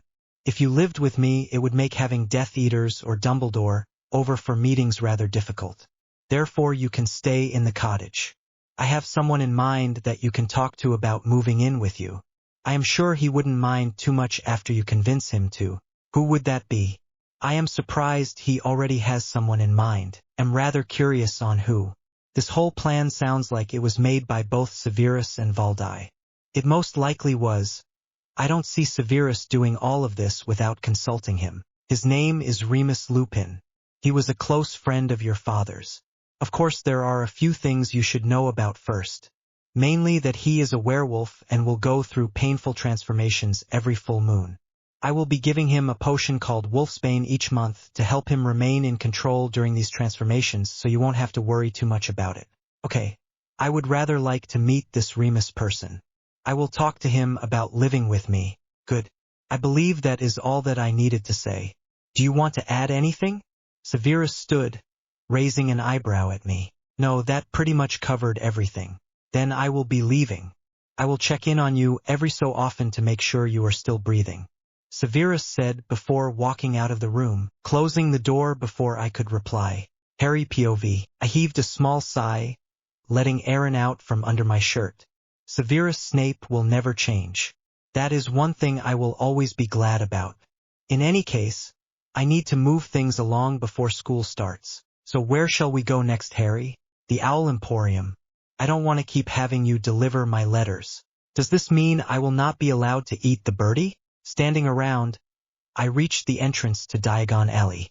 Tapping the stones, I was immediately greeted with the loud noise of laughter and chatter. It took only a few minutes to reach the store, glad to see that it was pretty empty for the moment. Walking inside, my eyes automatically searched for Hedwig. However, she was surprisingly already gone. Really, it would have been a bad idea to get her anyways. She stands out too much, and that wouldn't be good for when conversing with Voldemort. Calmly walking farther inside, I glanced around some more. It was towards the back that I noticed a pure black owl standing on a perch away from all the other owls. I stopped a few steps away from it, watching as it tilted its head and stared at me as though daring me to walk closer. Feeling someone walk up behind me, I kept my eyes on the owl but focused on the presence. I would be weary of that bird, sir. He attacks anyone who gets too close to him. Sometimes he even lures people near him by acting nice, just so he can scare them away the second they move to pet him. I ignored the store owner, though taking in this information. I took a step closer, accepting the bird's challenge. The gray eyes kept their piercing gaze trained on my movements. The gray eyes remained calculating, but he made no move to attack yet. That's when Aaron decided to pop his head back out from under my shirt to see what was happening. Ignoring the shop owner's startled gasp, I moved forward again. Moving in that last step, I slowly brought my hand up, holding it palm up in front of the bird. He looked at it wearily, so I kept still, not daring to move and accidentally startle him. It took a few moments before he shifted again, gazing moving from my hand back to my own eyes. Cautiously moving forward again, I laid my hand on his wing. Noticing him shifting again, I paused, waiting. By now I heard the store's door open and shut twice, though I didn't pay any attention to it. Two males had been whispering back and forth to each other, most likely watching what was happening. Noticing the owl had calmed again, I removed my hand and held my arm out. Taking the offer, he left the perch and settled on my arm instead, letting out a small hoot of acceptance. Smirking, I turned to the owner who was now gaping at me. How much? I asked, moving to take money from my robes. 5 galleons, sir. Giving him the money, I turned to leave, only to be stopped by the two who had entered earlier. That was brilliant. How did you know? How to get him to trust you? The two redheads grinned at me, waiting for an answer. I wasn't expecting to see them so soon, let alone before school even started. The sooner the better, I suppose. I have always rather liked the twins. I'm Fred. And I'm George. They grinned, bowing as they finished, saying, "It's a pleasure to meet you. Call me Adrian." Then I let out a small grin, which was really just a small twitch of my lips. We were brought out of our rather short conversation by a woman calling for them not too far from the store. "That's our mum. Gotta go, Adrian. We will see you at Hogwarts." They laughed, waving as they went to where their mom was waiting, shaking her head at them. Deciding I better be leaving before someone actually recognizes me, I disapparated to the cottage. Walking towards the entrance to the house, I allowed my new companion, who I've decided to name Loki, fly off to do as he pleases. I will have him return after I have written the letter to Remus. Settling down at my desk, I pulled out a piece of parchment and a self-inking quill, as Aaron already went off on his own to explore.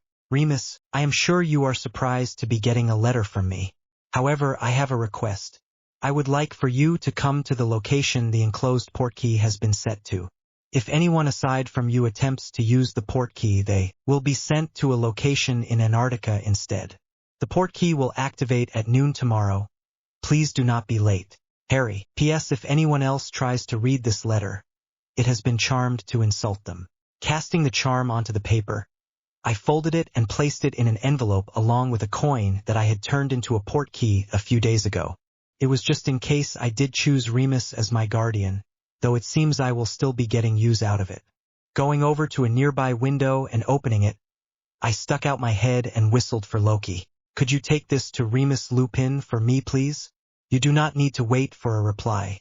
Receiving a hoot in confirmation, Loki took the letter and flew off.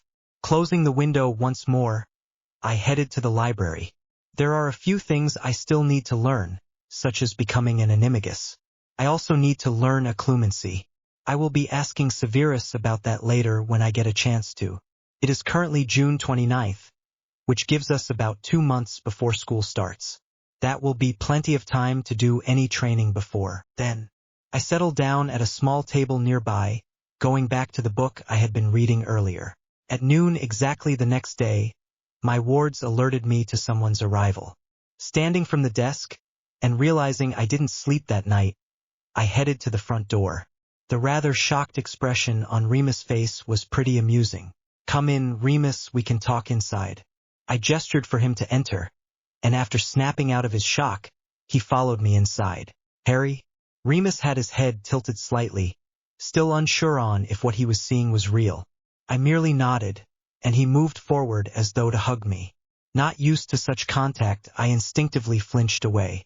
Noticing the sad and rather hurt look on his face, I couldn't help but feel bad. "Sorry, Remus, I am not used to physical contact. You can blame my relatives for that." I showed him a tiny apologetic smile before waving him to follow me into the living sitting room. "It's okay, Harry, no harm done. What is it you wanted to speak to me about?" Among many other questions I currently have going through my brain. Remus sat in one of the chairs in front of the coffee table, and I took the one opposite him. "First, I would like to know if you are on Dumbledore's side or not. Please be honest." Remus' eyes widened slightly, probably not expecting that of all things. He shifted nervously, a house elf popping in beside us with glasses of iced tea. Nodding my thanks, the elf popped away once more and I turned back to Remus. "Why would you ask that, Harry? Surely you know that I— Remus, please answer the question." "All right then. No, I am not on his side. I haven't been ever since he left Sirius to rot in Azkaban without a trial." Remus sighed, looking rather beat. Remembering that I am not supposed to know who Sirius is or Azkaban, I put on a look of confusion. "Who is Sirius? And what is Azkaban?" Remus looked up, a little startled. "Oh, Sirius is one of my closest friends, and he was close friends with your parents as well. Azkaban is the wizard's version of prison. People think that Sirius is the one who told where your parents were hiding and that he killed Pettigrew, but I know that isn't what happened. No one would listen to someone like me though. Someone like you? You are a werewolf, right? I don't see anything wrong with that." Remus gave a small chuckle, shaking his head slightly before looking up at me. "So, Harry, how did you even get here? You were supposed to be back at your relatives until school started. How did you even find out about this place?" "Oh, well, that's a funny story, kind of. Basically, I kept hearing my aunt talk about my parents and wizards like you and Severus Snape. So I snuck out and noticed the shady-looking guy muttering about dragons. I followed him into this weird building where I came across the wizarding world. I continued sneaking out so I could go back and learn more about the wizarding world. That's pretty much it." "All right, then why did you need to know if I was on Dumbledore's side?" Remus began to look at me rather suspiciously, so I shrugged slightly. "I found out he was stealing my money and neglected his duties as my magical guardian, so I don't trust him."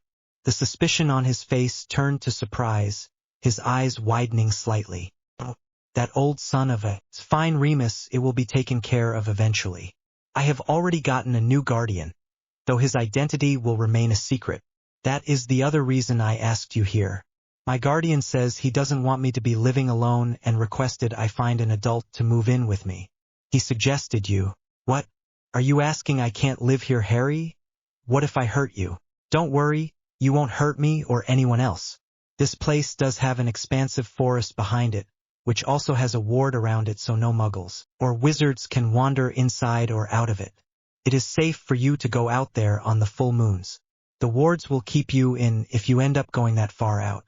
I also asked Severus Snape to send Wolfsbane each month, which he has reluctantly agreed to do. So please, will you live here with me? I don't know who else to ask."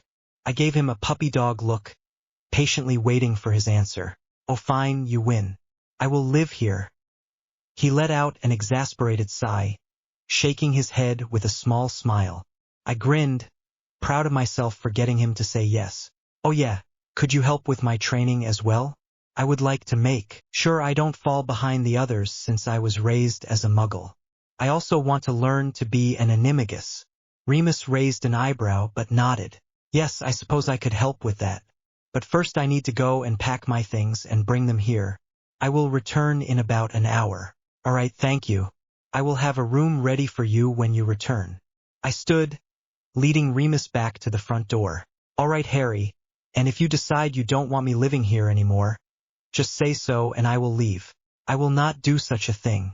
Now go get your stuff and come back home. Remus laughed, leaving the house. Closing the door behind me, I turned and called for a house elf. Could you prepare a room for Remus, please? Of course, Master Harry. I'll be right on it.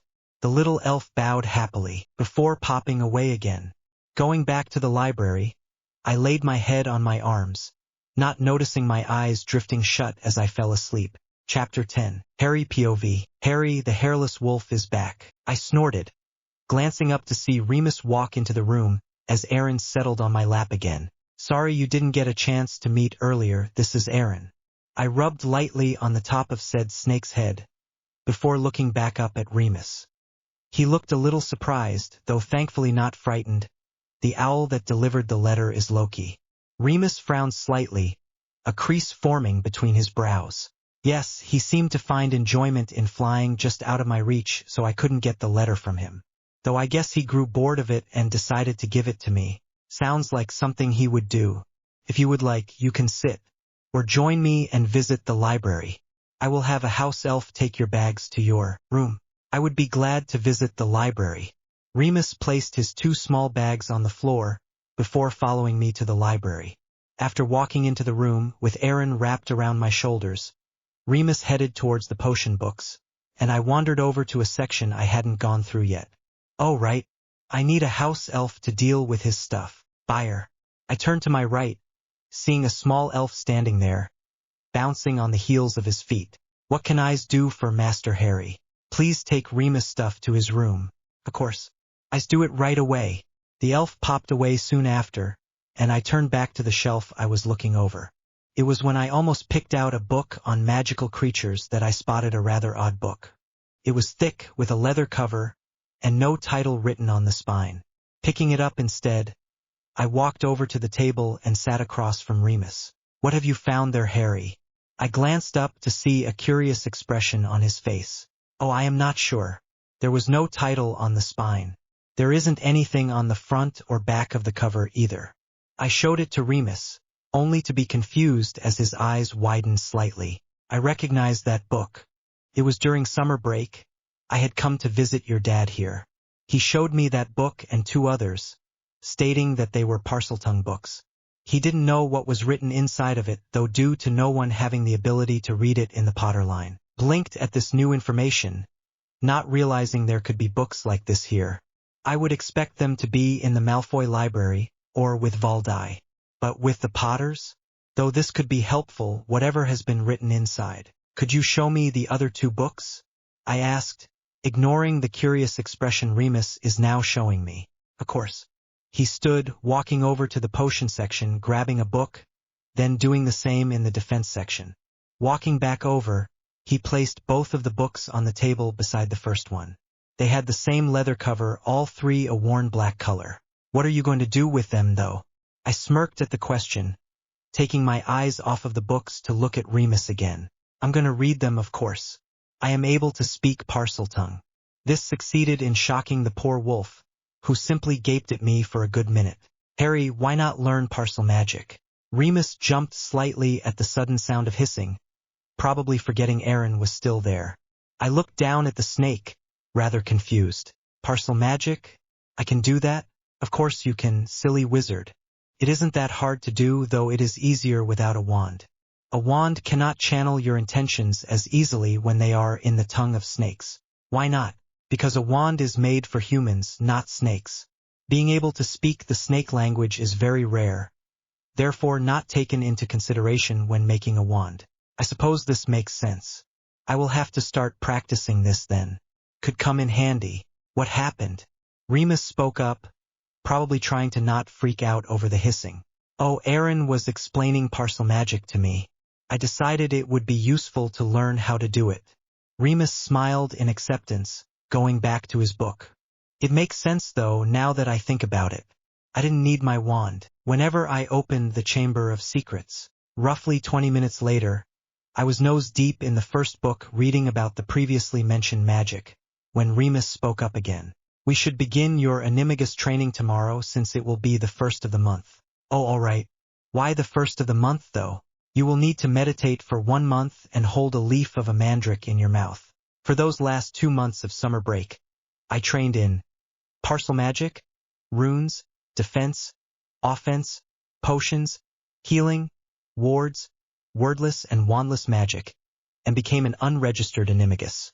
I also memorized all of my school books. Severus stopped by only once each month.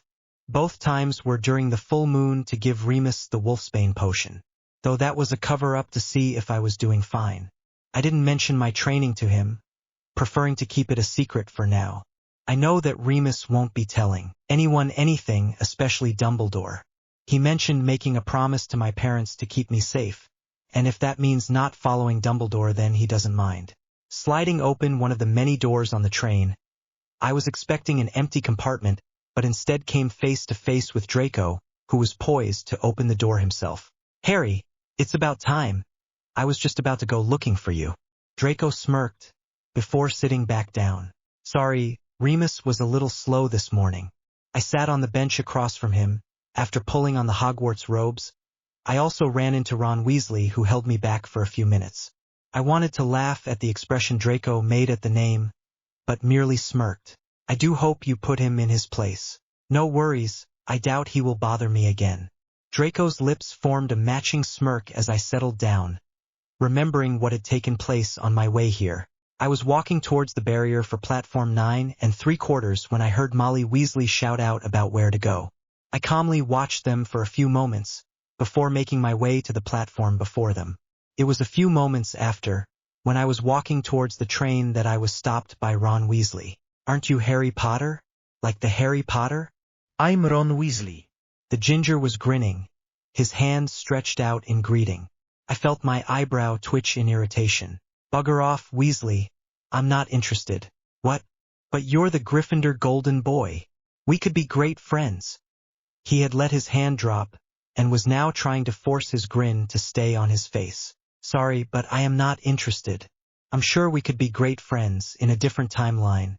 Now I am late meeting with Draco, so please excuse me." I spoke calmly, before walking past the gaping Gryffindor.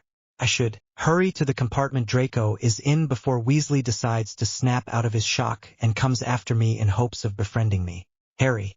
A jab from a finger brought me back to attention. I looked up to see an annoyed Draco. "Finally. I've been poking you for 5 minutes now.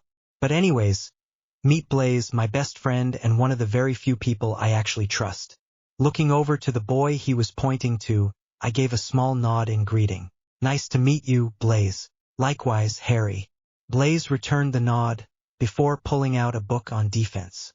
We spent the rest of the ride like that, Blaise reading while Draco and I talked about our summers. I left out the training I did, only talking about Remus coming to live with me and Severus bringing the wolfsbane. We arrived at Hogwarts pretty quickly, and we all gathered in front of Hagrid to be brought to the school. As the castle came into view, I couldn't help but feel happy to be back. After all, Hogwarts is my one true home. I glanced over at Draco, smiling at the silent awe in his eyes. By the time we were placed in front of Professor McGonagall, everyone was chattering nervously and excitedly. "Welcome to Hogwarts," Professor McGonagall began, which was my cue to tune her out. It was here that I declined Draco's offer of friendship, and I admit that even though he went about asking the wrong way, I was stupid to say no. I was stupid to be so drawn in by Weasley, though I guess it couldn't be helped. I was a child who knew nothing of the world he was being thrown into. I blinked back to attention when the ghosts began coming through the walls, causing a bunch of people to scream. They were muttering about Peeves, before noticing the new students staring at them in fright. Professor McGonagall returned, ushering us into a line before leading us into the Great Hall. I was content to stand there listening to Draco muttering under his breath about how awesome the place was, when the Sorting Hat began its song. Oh, you may not think I'm pretty, but don't judge on what you see. I'll eat myself if you can find a smarter hat than me. You can keep your bowlers black, your top hats sleek and tall, for I'm the Hogwarts Sorting Hat and I can cap them all. There's nothing hidden in your head the Sorting Hat can't see, so try me on and I will tell you where you ought to be. You might belong in Gryffindor, where dwell the brave at heart. Their daring, nerve, and chivalry set Gryffindors apart. You might belong in Hufflepuff, where they are just and loyal. Those patient Hufflepuffs are true and unafraid of toil. Or yet in wise old Ravenclaw, if you've a ready mind, where those of wit and learning will always find their kind. Or perhaps in Slytherin you'll make your real friends. Those cunning folk use any means to achieve their ends. So put me on. Don't be afraid. And don't get in a flap. You're in safe hands, though I have none, for I'm a thinking cap.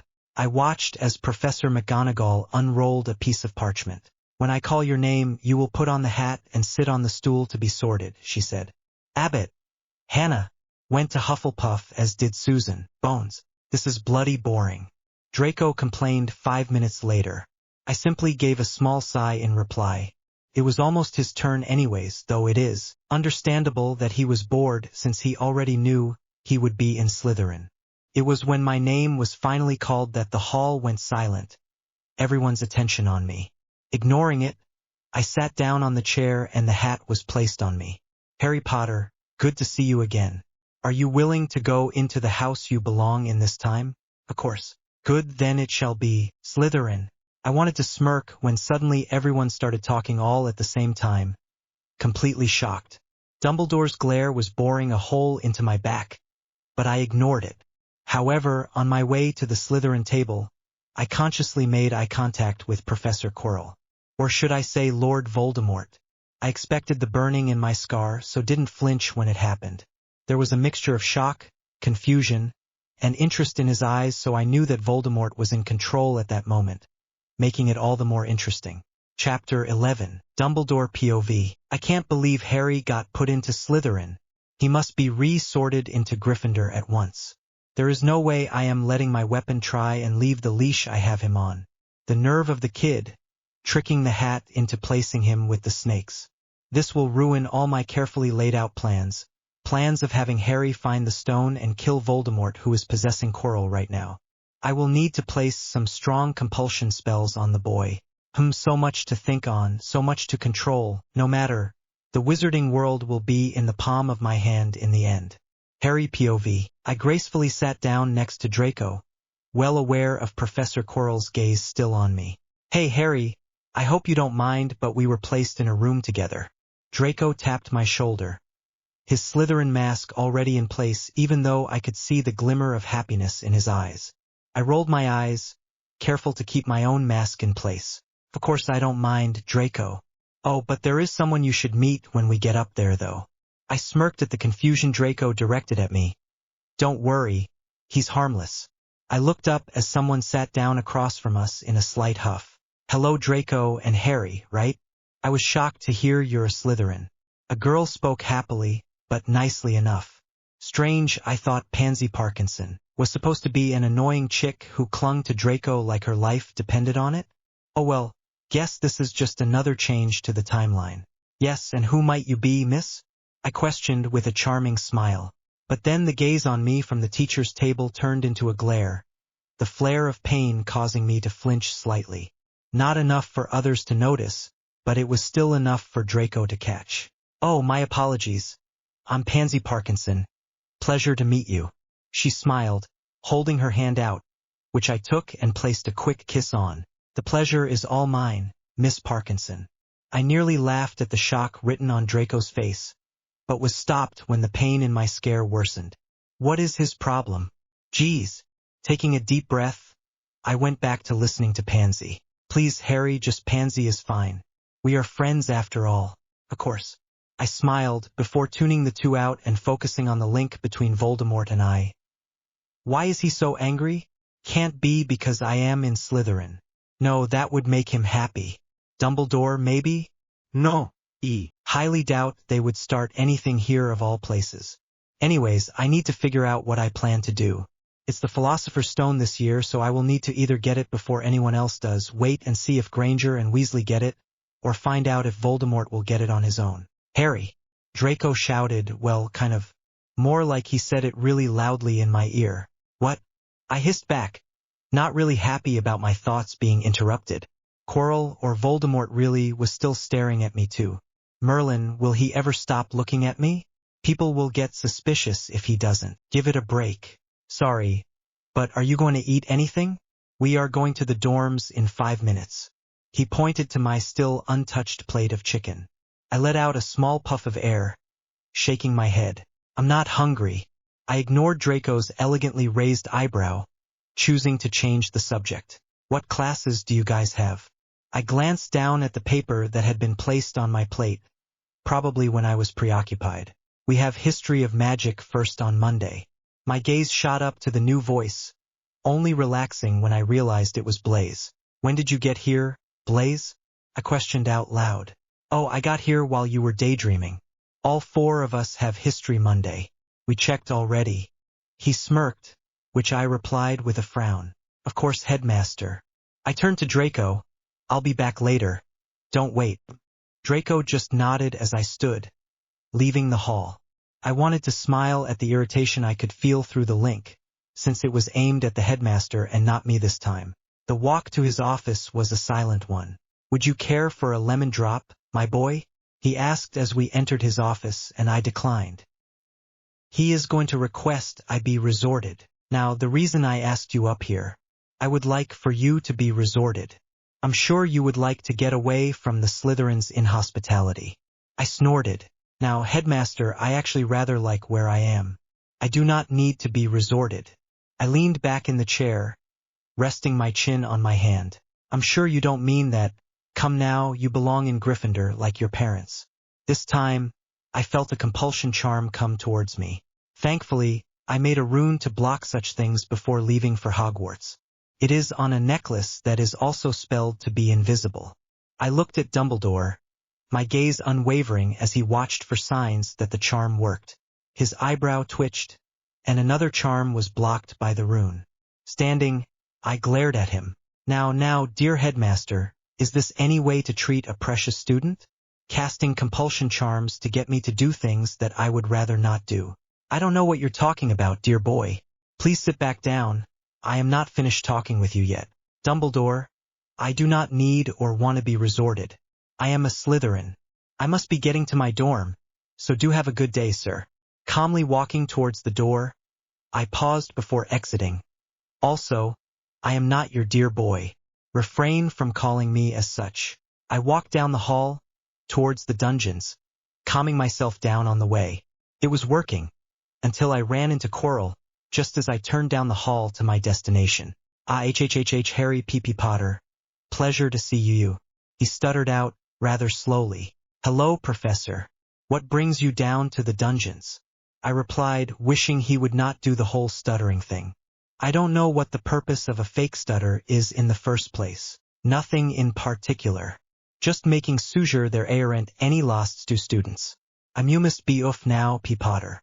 I will be looking forward to our class tomorrow. Professor Quirrell smiled, before walking away. Shrugging, I continued to the Slytherin common room. I am sure you will be Voldemort. There you are, Harry. I was starting to get worried. Pansy spoke as I entered the common room, and walked over to where they were sitting by the fire. Sorry, Dumbledore wanted to have me resorted. Then I ran into Professor Quirrell.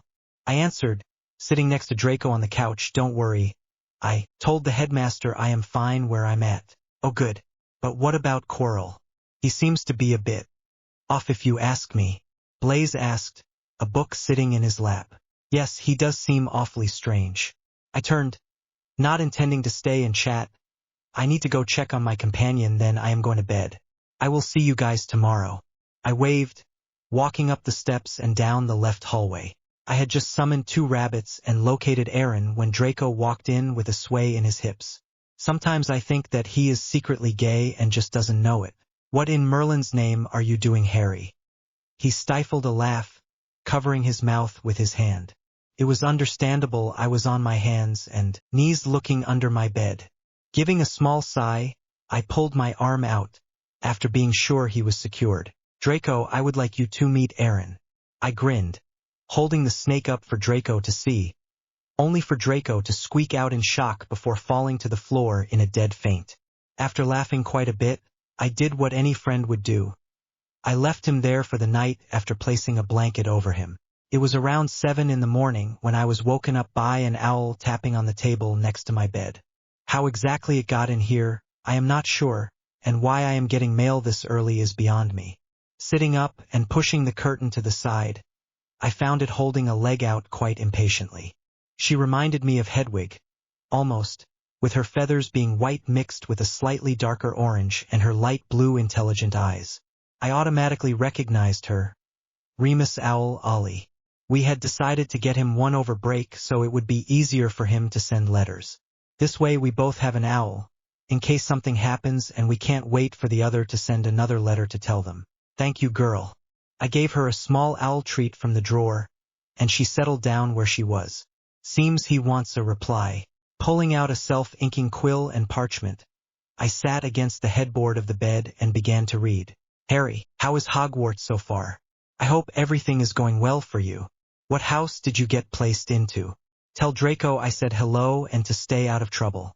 I would ask you do the same, but I know you wouldn't listen. Anyways, yesterday 5 Death Eaters were captured and placed in Azkaban after they terrorized a pub. I am afraid they are getting out of control without Voldemort being here to keep them in line. Anyways, I was just wanting to see if you were settling in okay. I hope Dumbledore hasn't been too much of a bother. I have asked Ollie to await for a reply. Remue J. Lupin. I sighed, before nearly jumping a foot in the air and off my bed at the sound of a loud groan coming from the floor nearby. The bloody hell was that undignified noise? Glancing over the edge, I released a rather loud snort, startling the form into wakefulness. Bloody bastard. How dare you leave me on the floor like that? Oh Merlin, my bones. I watched as Draco very slowly rose from the floor as though he's 200 years old. I wanted to wince at all the popping sounds his body made as he moved. Sorry, Draco. Maybe you shouldn't squeal like a girl and faint like one at the sight of a harmless snake. I smirked, Draco's glare doing absolutely nothing with his hair sticking up all over the place. I was rather amazed it was defying gravity a lot more than mine could. Hablodia, Harry. I'm getting a shower. A very long shower. He grumbled, stalking out the door. I merely grinned, before going back to the letter in my hands. I should probably write a reply now. Remus, Hogwarts is a very wonderful place. I was actually placed in Slytherin with Draco, and I became friends with Blaise Zabini and Pansy Parkinson rather quickly. Draco actually fainted when he saw Aaron. That was hilarious. Professor Quirrell is an interesting person. Dumbledore tried to get me to be resorted, and even tried to put compulsions on me. I am rather glad for the runes that block such things. Things will be settled down soon, I'm sure. I hope you are doing well. You should go find a man, though I'm sure you are lonely. I should go now. Draco is back from his hour and 30-minute long shower. Until next time, Harry. I tied the reply to Ollie's leg, and watched her fly out the door as Draco grabbed his needed textbooks for history and potions class. I soon did the same, and we headed out to the common room in silence. Seems he is still upset with me, though he will forget about it in the next hour, maybe next 30 minutes. Good morning, Harry. Draco. Blaise greeted, before joining us in the middle of the common room. Good morning, Blaise. I gave a small smile, while Draco just grunted. Blaise raised one of his thin eyebrows. Someone wake up on the wrong side of the bed this morning? I chuckled, finding the ordeal rather funny still. More like wrong side of the floor. He's upset because I left him lying where he fainted last night. I replied when I finally calmed down. Blaise simply chuckled, with a wide smirk gracing his face as Pansy joined us. Good morning, boys. What's so funny this early in the morning? Pansy, it's like 9. It isn't early anymore. And Draco is upset with me because I left him on the floor last night after he fainted. Oh my, that is rather funny. Pansy grinned, before skipping off and out the door. Great, now the whole school will know by lunchtime. Draco groaned. Let's go. before breakfast ends. I sat down at the table, already feeling Professor Quirrell's gaze on me. I sighed, placing some toast on my plate before nibbling on it. After being starved, I've never had much of an appetite. You seriously need to eat more, Harry, Draco said, staring at my plate. I don't need to eat much. Harry, Draco is right. Here. I watched in horror as Pansy started to pile pancakes onto my plate before promptly drowning them in syrup. Gently pushing the plate away from me, so they didn't topple over, I grabbed my bag. Sorry. I am simply not hungry.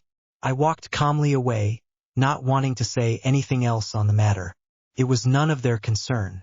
Of course, following my every move was Quirrell's gaze. Only this time it was accompanied by Blaze, Pansy, and Draco's. Chapter 12. Harry POV. I quickly walked out of the Great Hall, not really paying attention to all the stares. Only one was really getting to me, and that's because it was causing my scar to itch. What on earth is his problem now? He has been sitting there, not talking to anyone the entire time. Unless he heard what I said. That is entirely possible, with Voldemort's better hearing abilities. Ignoring the itch, I continued to walk away. A few minutes later, I realized someone had followed me out. Harry! Harry, wait up! I groaned, speeding up my pace. Where I am going in order to get away from him, I am not really sure. All that matters is to avoid his questions. Damn it, Harry! Stop running from me! Draco called out again, sounding slightly worn out. Deciding that I might as well get this over with, I abruptly stopped. I didn't realize Draco was so close to me that the sudden impact of him colliding with my back nearly had us falling to the ground. About bloody time. Draco sighed, catching his breath. I figured he would step out of my personal space. Unfortunately he didn't. We won't ask, any can explain why you want eat when you are ready to talk. But I'm here if you need someone. Okay, Harry? I felt Draco wrap his arms around me, his hands settling on my stomach, and automatically tensed. Draco, what? Please let go of me. Draco's forehead rested on my back, between my shoulder blades, the contact not something I'm used to having. No. It's not like anyone comes down this way. It's a deserted hallway. Why do you always tense up like this when someone touches you? I simply stood there, not wanting to reply. Draco sighs, but says nothing else. We ended up standing like that for nearly 5 minutes before I relaxed in the embrace. It wasn't until another 5 minutes after that we realized we have 3 minutes to get to class. Removing him from my person, I grinned at Draco's small blush before we made a mad dash to History of Magic. This class is boring. I rolled my eyes at Draco's whispered whine. I am rather glad I memorized the first year books, as there is no need to pay attention to what Binns is droning on about. Maybe, but we wouldn't want to ruin your Slytherin image now, would we? Pay attention, Draco. I nearly smiled at the small groan he gave at my response, and continued what I was doing. What am I doing? Drawing a nice picture of the stone, of course. I am lucky enough to have come across some red-colored ink earlier. What are you doing, Harry? Blaze asked, looking over at my paper. I had finished drawing the stone and now in the process of coloring it in. Drawing. Shouldn't you be paying attention like you told Draco to? I could easily hear the grin in his voice, though his expression gave nothing away. No, I already read this chapter. Wait, when? You have been with us nearly the entire time. I wanted to smile at his confusion and curiosity. Last night when you went to bed. A lie, of course, but it won't be the first or the last that I tell them. Was his only response before going back to his notes. The rest of the class went on rather silently, and I managed to finish the drawing and let it dry before the bell rang. On our way to potions we went by a rather familiar group, only there was a slight change in who is in it. We were nearly to the dungeons before we were stopped. Oh, look! It's the slimy snakes. Ron Weasley spoke harshly, in a tone he hoped would hurt one of us. Unfortunately for him, the only one riled up was Draco, whom we forcibly dragged to the room despite all his struggling. Let me go! That stupid, worthless weasel has it coming. Draco growled out, hoping to dislodge himself from our grip. No, we can't have you fighting and losing us points on the first day of class. Blaze growled, helping me sit Draco into a seat, which we promptly used a sticking charm to stick him to. I also took his wand as a precaution. Weasley and surprisingly Neville Longbottom waltzed in a few moments later. Weasley acting as though he owned the place. Thankfully, just as he was about to make another stupid remark towards us, Severus stomped into the room in all his billowing robe glory. That really does look cool, though. I watched as Severus slowly looked over everyone in the class, his gaze pausing on me, before continuing on. I rather half expected the same thing that happened the last first potions class I had with him, but nothing happened. Nothing at all, actually. Probably doesn't need to keep up the act since I am in Slytherin this time. In the end, potions class went on with no problem, and no points being taken away because of me. Though Gryffindor lost nearly 50 points because of Weasley. Before long, class was over, and Severus was ordering everyone out of his classroom. Potter, you stay. Was different and not entirely expected. I simply shrugged and waved the others ahead of me. Walking down to stand in front of his desk, we waited until the room was completely empty. With a wave of his wand, Snape shut and locked the doors, adding a silencing charm.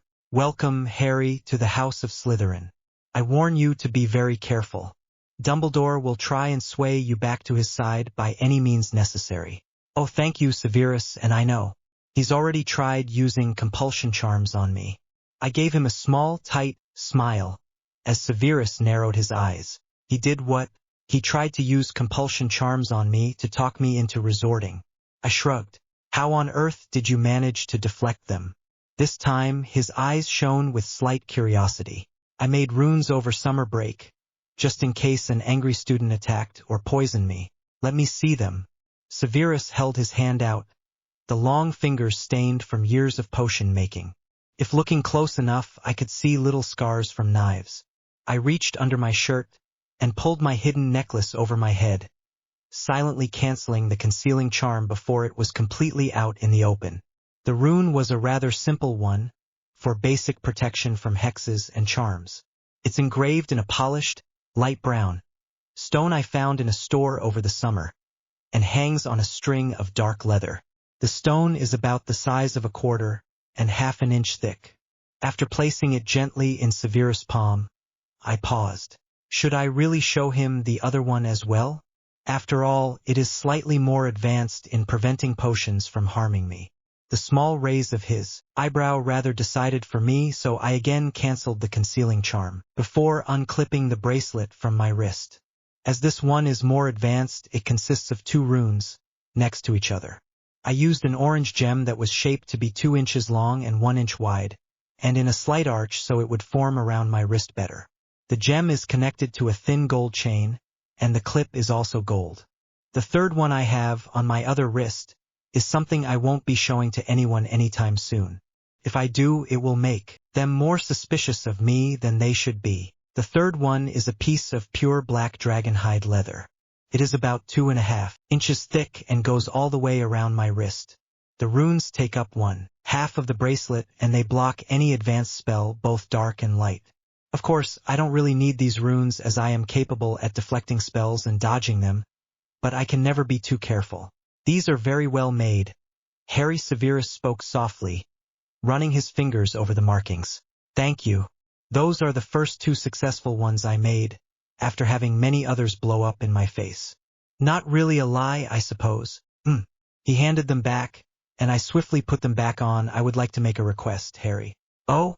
What would that be? I would like you to make some runes for both Draco and myself.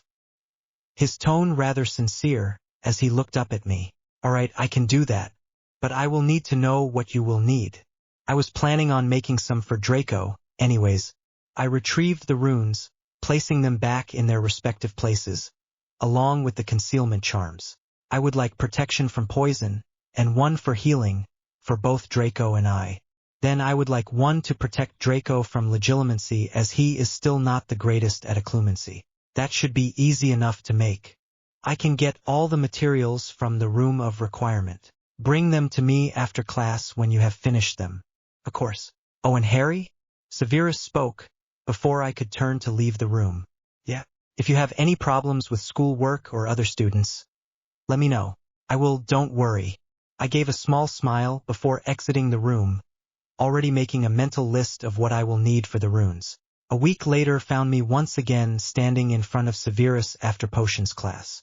It was easier than I expected to make the runes, even though it cost me a few nights of no sleep.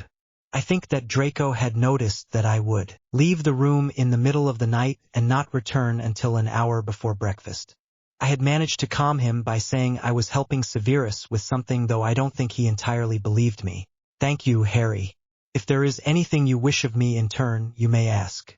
I will give these to Draco. After dinner, Severus took the offered rune necklace's bracelets and placed them in his desk drawer. Anything I wish in turn of the runes? There are many things I could ask of him. Well, since you offered, I must request that you tell no one who made those runes. I also have a second request. I nearly grinned, seeing him raise an eyebrow. I did make 5 of them after all. I need to get this parchment to Coral. Pulling out the paper with the drawing of a stone, I handed it over to him. Fine, I will have it to him by sundown tonight. I also wasn't planning to tell anyone who made the runes, let alone about their existence. You may go, you are very late to charms now. Snape huffed out, handing me a tardy slip, and I calmly walked from his classroom. Handing the tardy note to Flitwick, I took my seat beside Draco. Where were you? The class is almost half over now, Harry. Draco whispered as soon as I sat down. I fell asleep in the library. Coral woke me up and gave me a pass, was my response before turning my attention back to the lesson. Now we will be learning a heating charm this week. In front of each of you I have placed a cup of tea. We went over the theory, wand movement, and incantation yesterday. Please begin. By the time he was done talking, I had already gotten lost in my thoughts. I knew what we were doing, so I had no need to really listen. Taking out my wand, I glanced down at the cup of tea, and with a simple wave of my wand and a murmur of the incantation, I warmed the liquid. A few moments later I realized I was being gaped at, so I glanced up. What has you all flustered, Draco? I questioned. You just did that charm like it was a piece of cake. Bloody hell, how did you do that? Draco continued to gape. If you keep gaping like that, someone is going to notice. His mouth immediately shut, but he didn't stop looking at me for an answer, so I continued talking. I just practice a lot is all. Just imagine the tea is already warm when you cast the spell. Draco nodded, before going back to his own cup of tea. After 3 more tries, he finally managed to get it right. Chapter 13. Harry POV. I gave a small sigh, turning for what seems like the 20th time that night. It is currently sometime around 5 in the morning. I am obviously not going to get any sleep tonight, after waking up from a stupid nightmare. Might as well do something worthwhile for the rest of the time before breakfast starts. Shifting until I reached a proper sitting position, I gently nudged Aaron awake. Aaron, I need to ask you a favor. Yes, what is it? It better be important for you to be interrupting my beauty sleep. I need you to spy on Granger, Weasley, and Longbottom for me, and notify me if they find anything out about Fluffy. I replied, giving a small roll of my eyes and a twitch of my lips. Fine, but only if you give me juicy rabbits in return. Thanks, Aaron. Don't worry, you will get plenty of rabbits in return for this. Aaron gave a small, satisfied hiss before going back to sleep. Casting a quick tempest, I found it to, indeed, be 5 a.m., which leaves 3 hours before breakfast. Silently getting out of the bed, I head out of the dorm and through the empty common room. I haven't gone into my mind to visit Voldy's soul shard in a while. Now seems like a good time to do so. No one will be looking for me for a few hours anyways. Now having a destination in mind, I calmly walk through the hallways. It's a few minutes later that I stop in front of the room of requirement, opening the door to reveal a Slytherin-themed lounge room. Partially laying on the couch, my back propped up by the armrest, I close my eyes. To my, albeit pleasant, surprise, the shard is still there and giving off pulses of emotion. The pulses are a lot weaker now though. Maybe it is because of Voldemort's presence being nearby, or maybe the soul shard is simply getting weaker. I doubt that though. A silent sigh rushes past my lips, and I settle more into the couch before letting the calm sense of protection and trust from the shard rush over me. I don't understand why or how the shard affects me how it does. Despite the pain whenever Voldemort is nearby and whenever we lock gazes. I should ask Valdi when I get a chance to, if he doesn't overreact about the whole Horcrux thing and lock me up for my own protection. 2 hours later, I open my eyes once more and slowly pull away from the shard. Standing, I allow a small smile to grace my features before letting it drop as I walk out the door. Barely 2 minutes after I am headed back to the common room, I hear McGonagall speaking to someone and headed my direction. Great, I can't have her of all people catch me out and about the early. She will get very suspicious and notify Dumbledore. I most definitely do not let out a squeak when something tugs on my left arm and unceremoniously shoves me in an empty classroom. I don't dare move until the sound McGonagall's footsteps have faded away. What on earth were you doing, Harry? She could have caught you. Severus Snape's voice hissed at me, and I turned to catch his gaze. Sorry, Severus, I was just practicing Dada in the room of requirement. I couldn't sleep, so figured it would be a good idea. I will do better not to get caught next time. Severus narrowed his eyes at me, probably not really believing me. I don't really blame him, though, with all the lies I have said so far. Fine. Just remember that I won't be there to save you next time. Now get back to your common room. Severus huffed out, before turning and stalking back out of the classroom. Not wanting to stay so I can be ready before Draco wakes up and hogs the bathroom, I leave a moment later. An hour later, I walk back down to the common room after letting Draco have the bathroom. Hey Harry, over here. Looking over towards the fireplace, I see Pansy already sitting along with Blaise. Good morning. I take the last empty seat, next to Blaise. Good morning, has Draco been in the bathroom long? Blaise was tapping on a piece of parchment, probably a letter for his mother. No, he got in about 5 minutes ago. Okay. He blinked, going back to whatever he was writing. So, Harry, find any possible crushes yet? Pansy grinned, winking, merely raised an eyebrow. We haven't been here that long yet. Besides, I don't have time for crushes or relationships. And the chance of either of those happening anyway are very slim. But I can't exactly tell her that. No, I haven't seen anyone who is very interesting yet. What? Not a single girl out of this entire school? Not even me? She blinked, a little surprised. Well, no, I don't exactly play for your team anyways. Might as well get it out there now rather than later. What? Was the reply from both Pansy and Blaise. I'm gay.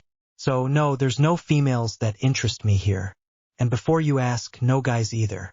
Blaise raised an eyebrow, giving me a once-over as though studying me, making sure I wasn't lying.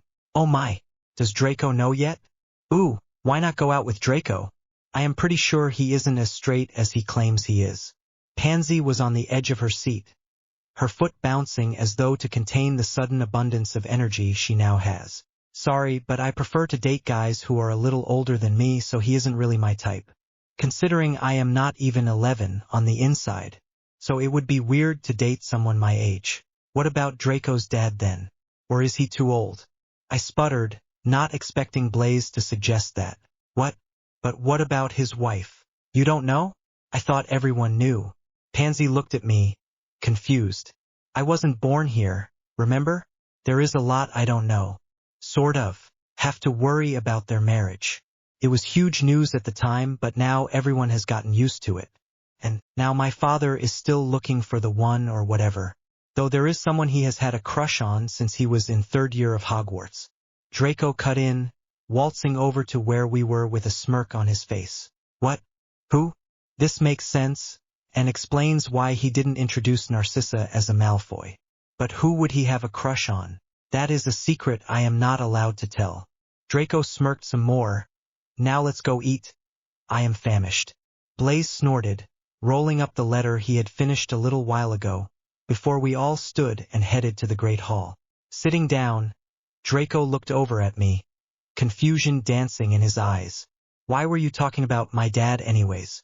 Oh, Pansy had asked if I had found any girls interesting here yet, and I explained how I am gay and prefer older men. I smothered a laugh when Draco choked on his orange juice, curiosity poking through from the link with Valdi. I glance up at the head table, not surprised to see him looking over in my direction. Blinking, I turned back to Draco, who managed to calm down his coughing. Sorry, you're what? Gay? I am gay. Will that be a problem? Draco slowly nodded his head. No, just not what I was expecting. But that's fine.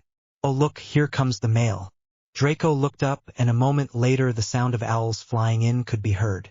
One of them dropped a newspaper in front of Draco, who was busy reading over a letter he just opened. Mind if I read that? I pointed at the paper, grabbing it when Draco glanced up and shrugged. Thanks. Opening it, I quickly saw the front page story. Someone has broken into Gringotts. So it begins. Hagrid will have the stone already in protection, under Fluffy and behind a bunch of other things. I will need to keep an eye on things more now. Harry. I glanced up, blinking at Pansy. Yes? Are you done? We are going to be late to class. I have been trying to get your attention for 3 minutes now. Oh sorry, yeah, we can leave now. Draco glanced over at me, concerned, though I was too distracted by thoughts of what to do next to notice. I didn't even notice the worry coming off of Voldemort in waves. Chapter 14. Harry POV. It's during flying lessons that I am the most distracted, making sure nothing happens like last time. Not that I could do much to prevent it, aside from not being an idiot and chasing after Draco. However, nothing happens when Madame Hooch leaves us alone for the span of 10 minutes. Neville still managed to not control his broom, breaking his wrist in the process. All right, you're dismissed, put your brooms away and go back to the castle, Madame Hooch declared, before turning and leaving for the castle herself. Hey Harry, we are going to go study in the library for our free period if you want to join us? Draco walked up behind me, putting his broom in the closet. I did the same and walked back outside towards the castle with him. Sure, I have nothing else to do anyways. You didn't have to ask, Draco. I would have just followed you there either way. I glanced over at him, noticing his posture was a little stiff. Are you okay? He glanced up at me, before looking away again and giving a small shrug. I'm fine. You, on the other hand, do not seem to be. You have been rather distracted lately, and it's worrying all three of us. I blinked, frowning. Well, it was bound to worry them eventually. I just didn't expect Draco to confront me about it this quickly. Sorry, I didn't mean to worry you guys. I have just been worried about the upcoming exams and all. I don't want to fail them my first year. Draco gave me a rather skeptical look before continuing ahead. The exams, of course. What else could you possibly have to worry about? Draco huffed out. Well, there is also what to get everyone for Christmas. I am rather clueless on that, since I haven't had anyone to get presents for before now. Oops, that just slipped. At least it isn't something substantial. What are you talking about? What about your relatives? Draco's brow raised as he looked back over at me. Yeah, but they never wanted any presents from me since I couldn't afford to get them any. It's not like I am able to get a job yet. I rolled my eyes for effect, and he simply blinked before continuing forwards again, apparently deciding that was the end of the conversation. We entered the library a few minutes later, having grabbed our study supplies on the way. Blaze and Pansy had already beat us there and had chosen a secluded table in the back. Hey, I got their attention, sliding into a seat beside Blaze. Draco taking the seat beside Pansy. So it went. Pansy, Draco, me, Blaze, then back to Pansy. Hey guys, we were just studying Dada, since there will be a written exam along with the practical. Pansy tapped a quill on her book, leaving a small ink stain behind. Alright, Dada it is then. Blaze, do you know of what was it called again? Vermilius. Yeah, what is Vermilius? Draco had turned to question Blaze. 30 minutes into the study session, we get interrupted by 2 chairs being pulled up on either side of me. Hiya Adrian, fancy seeing you here. I blinked, looking between Fred and George as they spoke in turn. Then I looked up and noticed the unsure and rather irritated looks on the faces of the other Slytherins. I sighed, looking back towards the Weasleys. Hey guys, why do you still call me that, even though you know it isn't actually my name? Simple, really. Adrian just fits you better. We saw old Coral watching your little snake friend while your snake was watching our little brother and his annoying friends. Ronnikins has not noticed though, not a surprise with how dense he is. Oh, and your little snake wanted us to bring him to you. I think he was wanting to tell you something ASAP. I raised an eyebrow, watching as Aaron's head poked out from under Fred's robe. How did you know that Aaron wanted you to bring him to me and that he needed to tell me something? Oh, just a hunch. Anyways, here you go. We best be off now, classes to go to and pranks to pull. George winked, pulling Aaron from Fred's robe and handing him to me. Thanks, guys. I took Aaron, letting him wrap around my arm. Not a problem, Adrian. The twins stood, placing the chairs back where they got them from, before walking back out of the library. What just happened? And why were they calling you Adrian? Blaze asked, eyes slightly narrowed in suspicion. I blinked, running a finger down the back of Aaron's head. Well, I believe the Weasley twins just came over to talk to me. They are friends, sort of. I met them when I got my owl and told them my name was Adrian. I didn't want anyone to know Harry Potter was there. I guess they just decided Adrian fit better than Harry. Giving a small shrug, I looked down at Aaron, who was patiently waiting for a chance to tell me whatever news he had come across. Okay, and what did they mean by Aaron wanted to tell you something? Draco asked this time. Like, I know I can't understand snakes. This is getting a bit annoying. They don't need to know all of this. Let's just go back to studying, okay? I suggested, pulling my book closer to me in emphasis. They eventually nodded and also went back to work.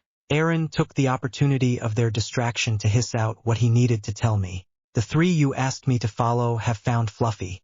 I smirked, running my finger along his back a few more times in thanks, before letting him slither off again to find the Gryffindors. Things are progressing very nicely. Before I know it, it will be time to get the stone. I need to think of a plan soon. Still smirking, I went back to studying. Not that I really needed to study, but it was best to do it so I could avoid more questions. However, because my nose was in a book, I didn't realize Draco had been staring at me and had noticed the smirk as he heard Aaron hissing at me. Another 30 minutes later and we are headed off to Charms. On our way, there I notice Granger walking alone. I wonder if Longbottom and Weasley will make fun of her? I doubt Longbottom will. Weasley, on the other hand, looking around, I spot both of them walking a little ahead of us. Watching, Weasley's hands begin to wave around as though he is talking about something he finds ridiculous or fascinating. I watch Granger walk past us, and overhears Weasley before she lets out a choked sob and dashes off. She is headed to the girls' bathroom. At least Weasley managed to keep that part of the timeline going. It's how they will become inseparable friends. The Golden Trio. I stifle a small snort. Harry Potter, would you listen to me already? I flinch, holding back the sudden urge to throw up my arms to defend myself from harsh blows that I know won't be coming. It took me a moment before putting the voice to the name. Pansy. It was Pansy, not Petunia. I let my eyes flicker to Draco, after managing to pry them back open. I want to laugh at his stricken face, but all I can manage is a choked "What? Are you okay?" was his reply. Yes, I am fine. What did you want that you needed to yell at me for? I looked over at Pansy. It was nothing all that important. And don't think for a second that we believe you when you say you're fine. You have been spacing out like crazy lately and it isn't normal. Pansy frowned. I simply let out a sigh and continued walking. They eventually followed, not bothering to bring it up again. Well, on the bright side, there isn't anyone else around now to hear her yell at me and the conversation that followed. But she is right, as important as it is to make sure this goes well. I need to stop spacing out so much. I sat down next to Draco in the Great Hall for dinner, putting a few pieces of chicken on my plate. Quirrell will be storming in here yelling about the troll in about 10 minutes. Chewing on a piece of my food, I looked up at the head table and, sure enough, Quirrell wasn't there. Harry? I looked forward again at Blaze. Yes, just making sure you weren't spacing out again. I won't space out again, don't worry. Sure. I am still going to make sure that you don't. I shrug. That's fine. Hey, have you seen Quirrell anywhere? He hasn't shown up for dinner. I nod my head towards the seat he usually occupies. No, that's odd. He never misses a meal. Draco replied, taking a drink of his tea. He will show up eventually. Pansy spoke up, after swallowing her own food. It was a few minutes later when Quirrell barged in, all frantic and breath puffing out as though he had just been sprinting for his life. Draco's fear-stricken face and girly scream, and he dropped his chicken wing back onto his plate. As it was, it would be very odd if I had begun to laugh. It was better to play along, so letting an expression of fear across my face. I also let my chicken drop onto my plate. Eventually Dumbledore managed to get everyone to be quiet, and directed the prefects to lead their houses to. The following morning, the trio walked into the Great Hall all bruised and cut up from their fight with the troll. The Gryffindor table began chatting excitedly, wanting to know what happened. I roll my eyes going back to the toast on my plate. So any of you staying here for the holidays? Draco piped up, drizzling syrup on his pancakes. Well, more like drowning them. I think I am going home. I looked away from the rather gross-looking pile on his plate. Same here, was the reply from both Pansy and Blaze. Draco shrugged, adding whipped cream to the pancakes. Seriously, Draco? That is hardly food at this point and definitely not healthy. Draco raised an eyebrow at me. Really, Harry? This is delicious. Besides, the amount of food you eat is hardly healthy either. I shook my head, looking up at the sound of owls coming to deliver mail. I watched as Remus Owl dropped a letter onto my toast. I picked it up, opening it to find a letter. Harry, will you be coming back for the holidays? It is very quiet here without someone else under the roof. I did try to find someone to keep me company, but none of them worked out. A few even tried to kill me after realizing my furry little problem. None succeeded, as you can see. Anyways, I would love it if you would stay here and not Hogwarts. Anyways, how are you doing? Send a reply when you are able to. Love, Remus. Folding the letter back up and putting it in a pocket, I looked back over at Draco. Looks like I am going home for Christmas. Well, if any of you want to come over to my place sometime, just let me know. We gave him an affirmative to the offer, before standing and leaving Great Hall. There is a Quidditch match in the afternoon, so there won't be any classes. We head over to the pitch to get some good seats before everyone else comes to take them, even if it is still 2 hours before the game is supposed to start. Being early is better than being late. The Slytherins won the match, much to the Slytherins' pleasure. I didn't really care either way, knowing they would win since I wasn't playing Seeker. I was also too distracted by the annoyance Voldemort was letting slip through the link. I knew he wouldn't get the stone, but he didn't have to give me a migraine because of it. Letting out a huff, I say goodnight to the others, and head up to the dorm room I share with Draco. Remembering that Remus wanted a reply, I take out a piece of parchment and quill and write something down. Remus, yes, I will be coming home for the holidays. Sorry to hear about your failed attempts at finding someone. What about Sirius? I know he is in Azkaban, but what if he wasn't? I am doing rather well. I will see you in a few days. Harry, Chapter 15. Pushing my back into the compartment above the seats, I idly listened to Draco as he talked about the party he would be having for Christmas. You're all invited, so make sure you come. Draco grinned, sliding into a window seat, Pansy sitting next to him, Blaze next to me. I had taken the other window seat. There is no harm in going unless Voldemort will be there, then it would not be a great idea. As much as I want to talk to him, meeting him this soon could make things difficult. He's smart, he would figure me out if given more than a few moments alone with me. Sorry, Draco. I will be helping my guardian all break with his new project.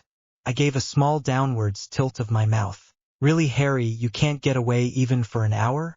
He raised a skeptical eyebrow. If you knew who my guardian is, you would understand. Chuckling slightly, I turned my head to watch the trees fly by, ending the conversation. I heard Draco huff out and Pansy laugh at him, Blaze ruffling through his bag for a book. He probably would have gone to Ravenclaw if he hadn't have been placed with the Slytherins. Anyways, if I had been staying with Severus, then that would have been more true than false, not being able to get away for even an hour. Plus, it will be more like Remus will be helping me with my project. Hey, we are all getting each other presents, right? Since Harry won't be at the party, we would need to mail them. But we don't know where he lives. Pansy spoke up, glancing between the three of us. Pansy, you don't have to talk as though I am not here. As for sending me things, just send them to Snape, he will forward them to me. I smirked at Pansy's embarrassed smile. Why Snape? You could just tell us where you live, you know. Blaze looked up from his book, his eyes boring into mine. I simply shrugged. As the boy hollered, if I told people where I live, it wouldn't be safe there anymore. I would have people storming about trying to get in, and I would never be left in peace. This includes Dumbledore.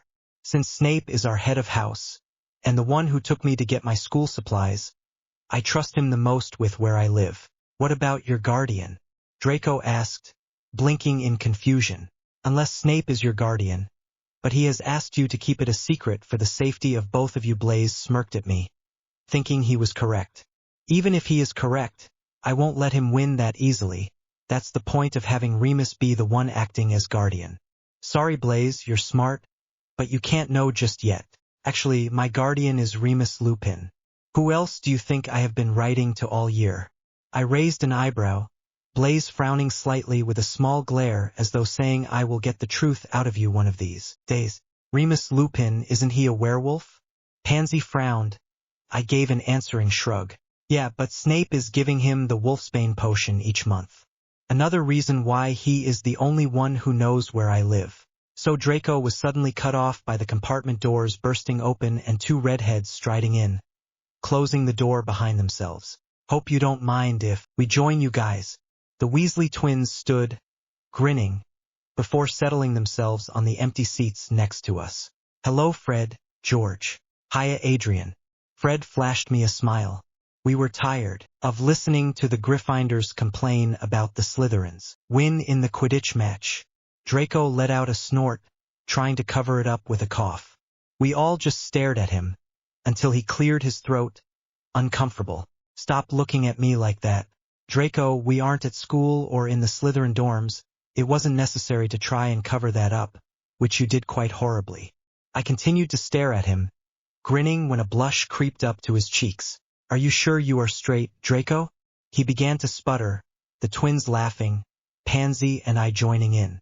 Yes, I bloody well am straight, he finally replied after calming down. Sure, Draco. Pansy grinned at him. We could send you some magazines. The twins grinned at him, wiggling their eyebrows. What?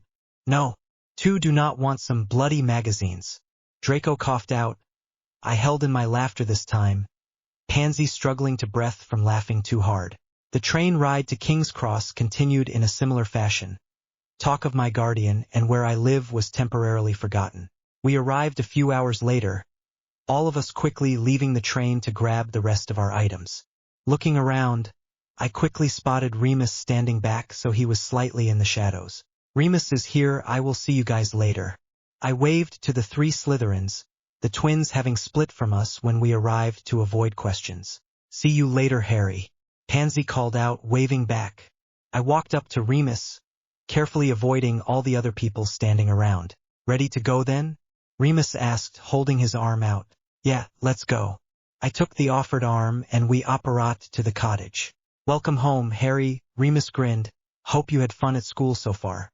If you can call planning and keeping secrets fun, then I had a blast.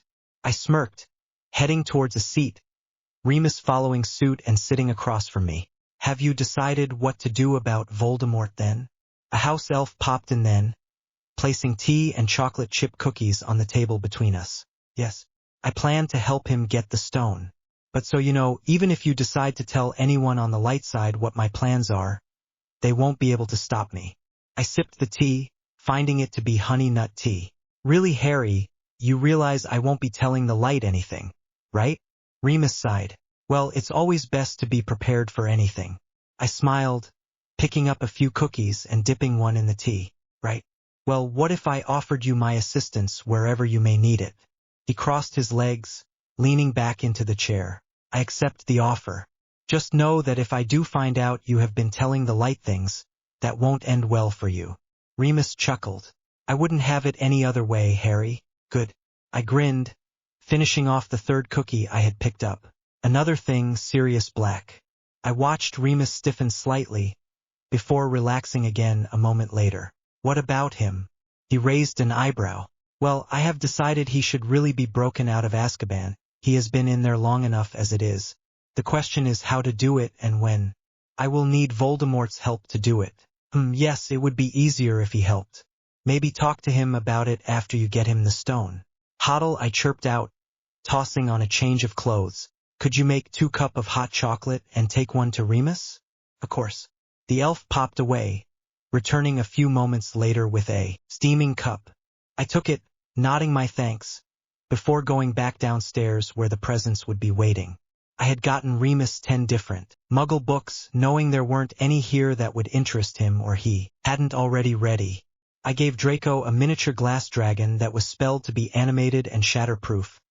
Pansy received a Siamese kitten with ice blue eyes. Blaze also got books, but on advanced spells.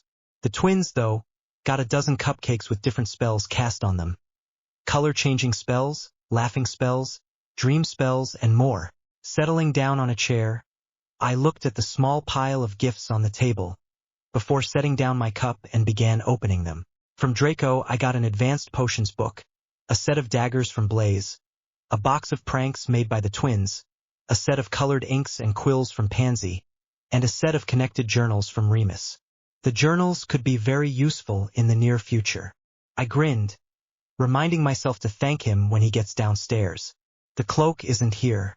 I wonder if that's because I already have it from the future, or if Dumbledore decided to keep it because he doesn't trust me. Not that I blame him there.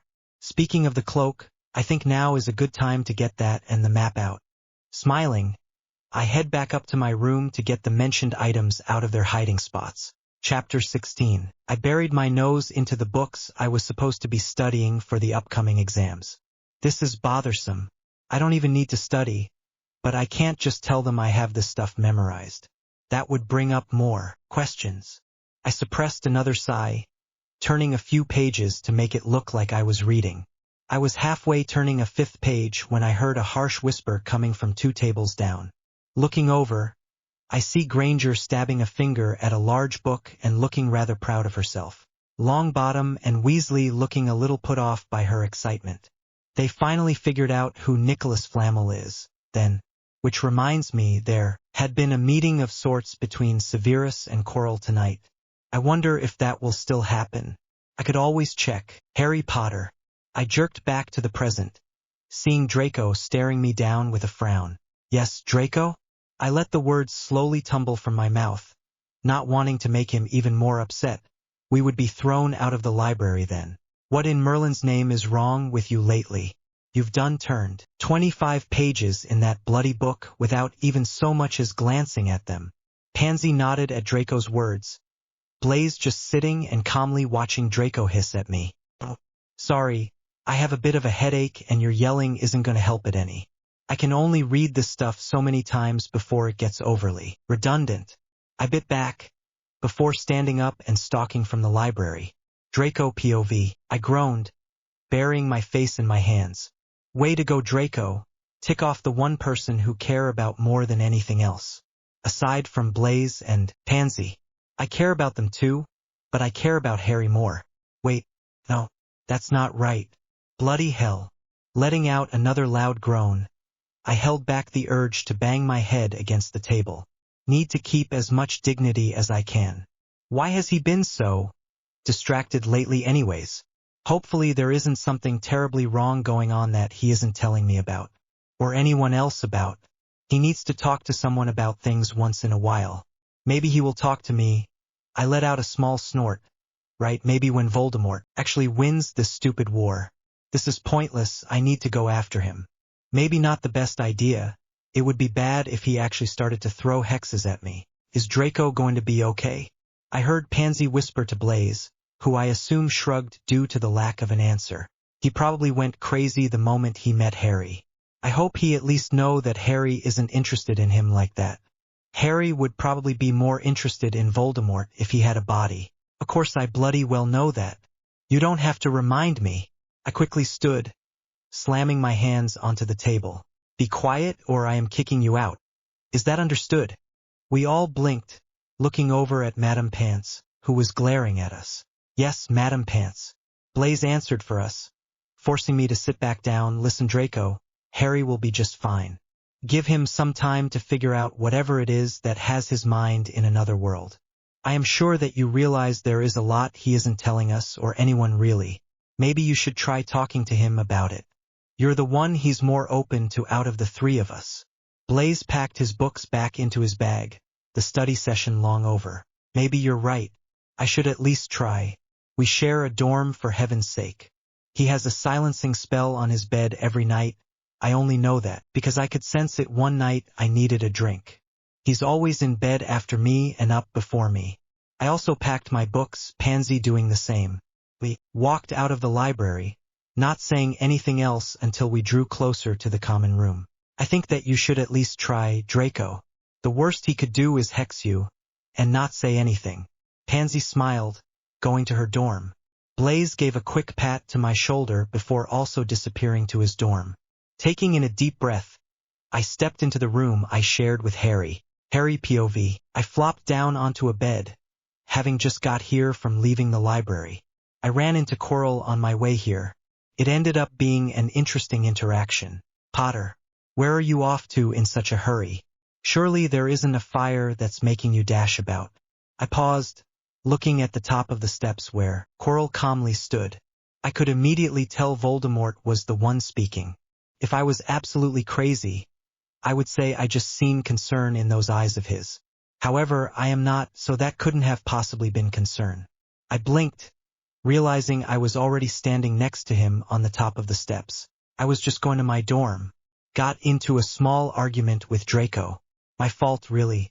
I haven't been paying attention to anything around me lately. Why am I even telling you this? I furrowed my eyebrows slightly. Why am I telling him this stuff? It's almost like I don't want to lie to him. And okay, that is definitely concern in his eyes. What in Merlin's name is going on here? I don't know. Maybe because you haven't talked to anyone else about these things? Coral raised an eyebrow, as though daring me to comment on the concern he knew I could see in his eyes. This is weird. What's even weirder is that you haven't made a single stutter since we started talking. There is no need to stutter when you know it's not real. Coral smirked, before walking down the steps. I'll be seeing you in class later, Harry. I sighed, not knowing what to do at this point. What kind of game is he trying to play here? Whatever, I have other things to think about. Maybe, that's my problem. I have been thinking too much lately. I need to apologize to Draco when I see him again. My reaction was very uncalled for. I need to stop thinking so much and focus better on my surroundings. Sighing, letting myself relax into the bed I was laying on. Smelled different, like spice and honey. Odd. The door opened then, and I simply cracked open an eye I don't remember closing, to look at who it was. Harry, can we? That's my bed. Draco shut the door, pausing with a raised eyebrow when he registered where I was. Yeah, I just figured that out. Spice and honey, the two things you typically smell of. Listen, Draco, I apologize for my outburst earlier. It was really quite uncalled for. I sat up, dangling my legs over the edge, Draco doing the same on my bed. It's okay. Would you, I don't know, like to talk about what's been on your mind lately? Draco shifted, looking at the floor. I don't know. I probably should, so I don't do something stupid like that again. Like what? He finally looked over at me, curious. I started telling Professor Coral what was on my mind, and I really shouldn't have. Why not? He seems like a reasonable person, despite the annoying stuttering. I chuckled, shaking my head slightly. Sure, but you know that there's more than one person in that body? Wait, what? How do you know? I shrug, tugging on a string on my shirt. Same way you do, I suppose. I've talked to him. Draco sat gaping at me, probably not expecting me to know. So, you know that Voldemort is here. What else do you know? This is just between us, right? I glanced over at him, daring him to say no. Of course, he would probably have my head if he knew I was telling other people your secrets. A sour expression flicked over his face, before turning back to being blank. Why on earth would he have your head for that? What? Oh, no reason. He avoided my sharp glare before changing the subject, so, the other stuff that you know. Fine. Long story short, I am going to help him get the stone he is here for. It's why I have been so distracted. I am trying to come up with a plan. How do you know about that? Draco's eyes narrowed slightly. I just rolled my eyes in response. That's enough Q&A for tonight, I think. Standing, I went and sat on my own bed and pulled out the map. Draco turned in his spot on the edge of my bed. What is that? This is a piece of paper. But when I do this, I placed my wand above the map and whispered, I solemnly swear I am up to no good. I smirked as Draco watched the parchment turn into a map of the school. Wait, are those footprints? People who are walking about. Yes, that's awesome. Where the bloody hell did you get this? That's a secret, but I can at least tell you that the marauders made it while they were going to school here. I looked over the map, seeing if I could spot Severus or Coral. Seeing neither of them after a few minutes of me searching and Draco studying it, I put my wand back over it. Mischief managed. I wanted to laugh as Draco stared at the map as it became empty again, but held it back. So about the plan you have been trying to come up with. Maybe I could help? I blinked up at him, contemplating. True, he is pretty cunning, considering how he fixed those box things and helped Death Eaters storm into Hogwarts without anyone noticing. Alright, let's see what we can come up with then. The following day, the four of us are back in the library, studying. Draco and I had talked well into the night, coming up with a plan. It was nearing 3 in the morning when we finally decided on one. Of course, I had to tell him that the Gryffindor trio had already planned to go and stop Voldemort from getting it and that they would succeed if I didn't intervene. Draco asked a lot more questions after that, most of which I avoided. We have to do something. Hagrid can't keep a dragon at Hogwarts. I know Hermione. I am sure we will think of something. I blinked, recognizing Weasley and Longbottom's voices. I nudged Draco in the side. Yes, Harry? He drawled out, turning the page in his book. I want to talk about a few more things tonight if you don't mind. I flashed a smirk. Draco sighed, turning the page again. Yes, all right. So what do you want to talk about? Draco plopped onto his bed, with me following suit. Nothing, actually, I just don't want you to wander off tonight. Why? He gave me a suspicious glance. He does that a lot, actually. A little snake told me that the Gryffindors are up to something and could get into a lot of trouble, but if you try and interfere, we will also get into a lot of trouble. I quickly changed, glancing over at Draco, who averted his gaze. Fine. Sure enough, the next morning, the Gryffindors were down by 150 points and the trio was absent from breakfast. I turned to smirk at Draco, who was gaping at the loss of points. Told you so. Bloody hell, that's a lot of points. He shook his head, sitting down at the table. I looked up at the head table, not seeing Coral there. Hey, Draco. I whispered, bowing my head slightly. It's time to start with our plan. Draco's response was a flash of an excited grin, before we went back to eating. Chapter 17. Harry POV. I re-entered the room I shared with Draco, noticing he was finally awake. He looked over at me with a slightly raised eyebrow. Where have you been at this ungodly hour in the morning? He rolled off his bed, sliding on his slippers, managing to do it rather gracefully. Delivering the letter to him. I bent down to grab my books for class. I do hope you used one of the barn owls, to arouse less suspicion.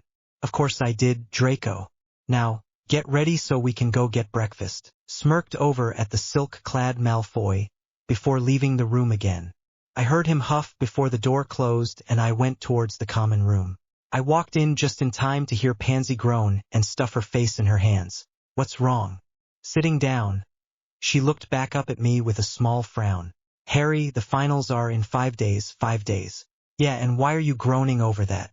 She just groaned again before covering her face, Blaze giving out a soft sigh. She's worried about failing them, despite the ridiculous amount of studying she has done up to this point. And we all know she will keep studying up to the very last second. She has no need to worry, but refuses to listen. Blaze, shutting his book on healing, looked up at us in exasperation. I held back a small laugh, simply rolling my eyes instead.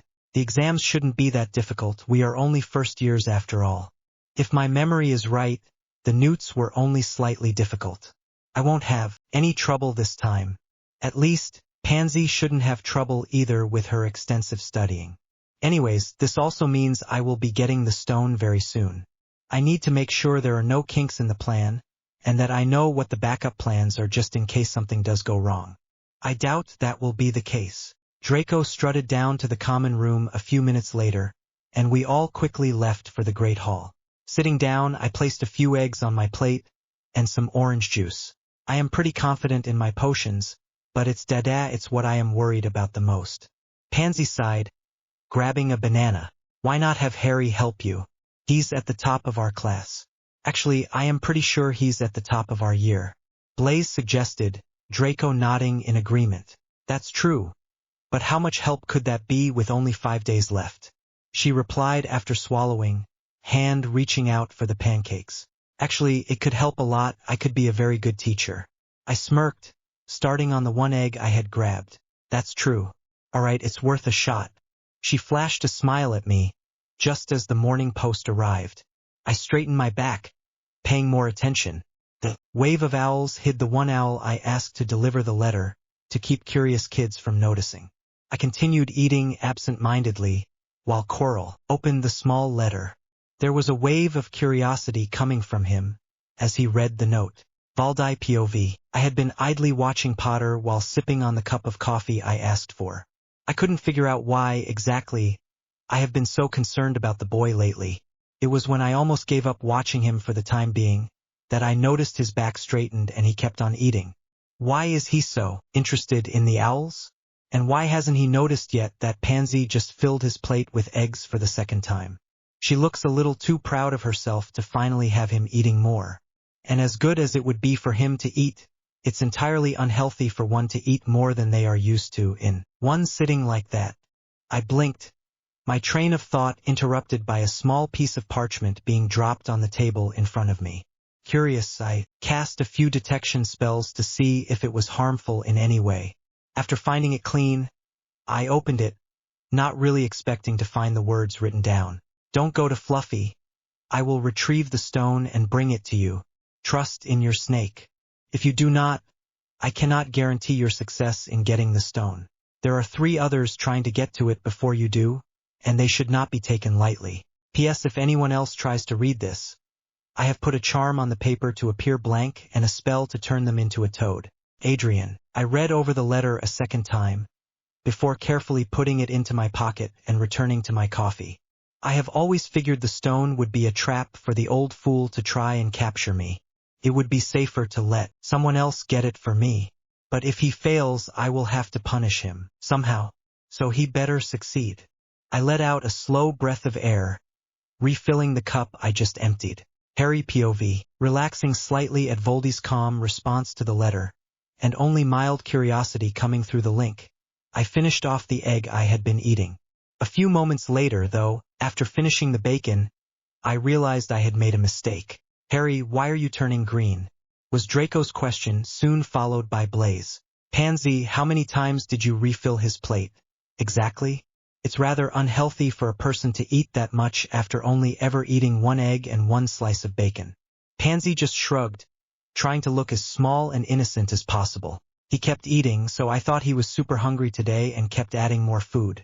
I didn't realize he hadn't been paying attention to what he was doing. My stomach gave a threatening lurch, and I quickly stood up, startling Draco, who had been glaring at Pansy. Bathroom was all I could manage to croak out before dashing away. Pushing past the few students wandering the hallways, I ran into the nearest restroom and promptly emptied my stomach into the nearest toilet. I didn't realize Draco had followed behind me, until I was able to pause to take a few breaths. Harry, it's okay. I locked the bathroom to avoid having anyone come inside. He whispered, running a hand up and down my back. I wanted to freeze at the contact, but I was too tired from getting sick to be able to. There is really no point in freezing anyways. He's the only person I've gotten this close to without feeling queasy. Plus, he's been somewhat of a close confidant. And right now, his touch is relatively nice, surprisingly. Letting out a sigh, I let myself slump against the body next to mine, feeling it tense for a moment before relaxing again and resuming the motions on my back. Harry, the concern could be heard in his voice, probably confused at me willingly getting this close to him. I just close my eyes and give a small hum. Mention to this to anyone and I will castrate you, Draco. Of course you will. He snorted lightly. It wasn't until 5 minutes later, when I had all my strength back, that I took notice of the worry pouring through the connection. Is he worried about me? Why would he be worried about me? That is very strange. Maybe something happened while I was gone that made him worry. But this is Voldemort. He isn't supposed to be worried about anything or anyone. There's still a lot I don't know about him, apparently.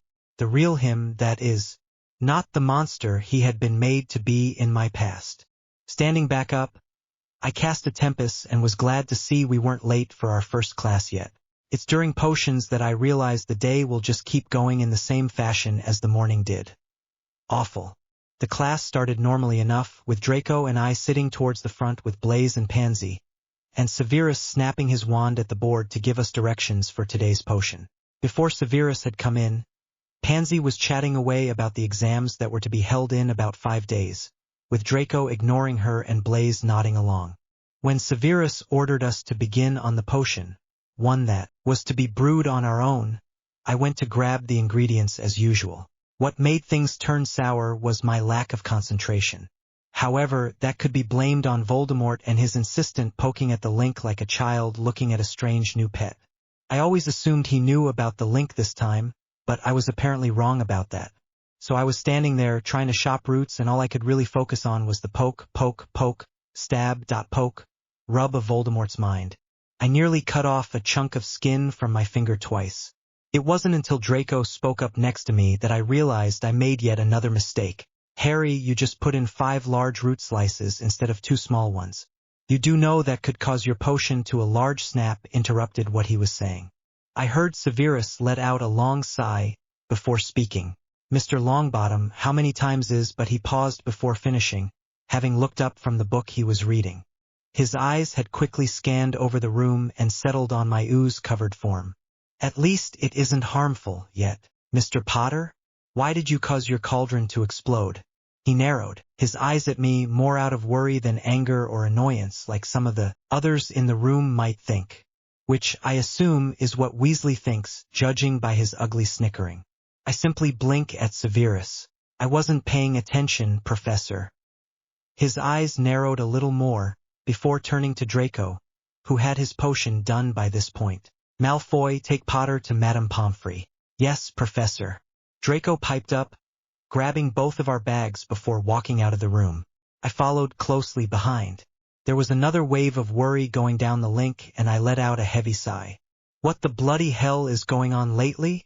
I forced myself to become calm again, having reached the infirmary.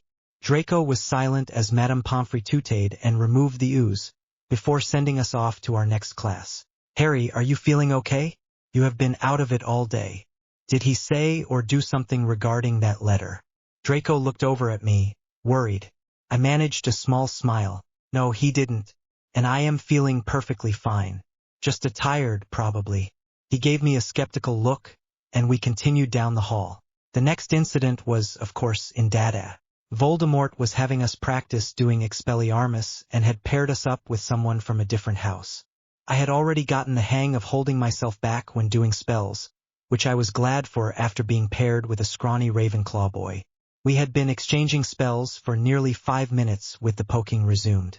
Peeking over where Voldemort was sitting in a chair to watch us, I noticed he wasn't entirely watching and looked like he was too far in his thoughts to know what was happening around him. Of course, that isn't true. He wouldn't be the Dark Lord if he couldn't keep part of his attention on a room full of kids while also occupied with something else. Anyways, he had resumed the poking, and I tried to ignore it so I wouldn't do something I really would possibly regret doing. 2 minutes later, my partner started to get frustrated because he couldn't get the spell down and just kept trying anyways, practically growling the spell out while doing the wand movements. The poking kept on going with the poke, stab, poke, poke, stroke, stab, stab, poke. Then the kid across from me spoke. Bloody hell, why can't I do this spell? And started growling it out again. I didn't notice my growing irritation until I had already cast my own Expelliarmus and ended up sending the poor bloke across the room, and everyone was scurrying away. Voldemort had swiftly stood up and was already making his way towards us. Thiot seems MMR. Potter needs to learn a little more control. Detention tomorrow at 8 ppm. MMR. JJ Giles, take MMR. Alex Tudo the 3 infirmary. I nearly froze at the sudden wave of even more concern that enveloped me. As the two left the room, Alex floating in the air having been knocked out. Nothing else happened for the rest of the day, so I had assumed, incorrectly, that had been the end of it. I was of course wrong.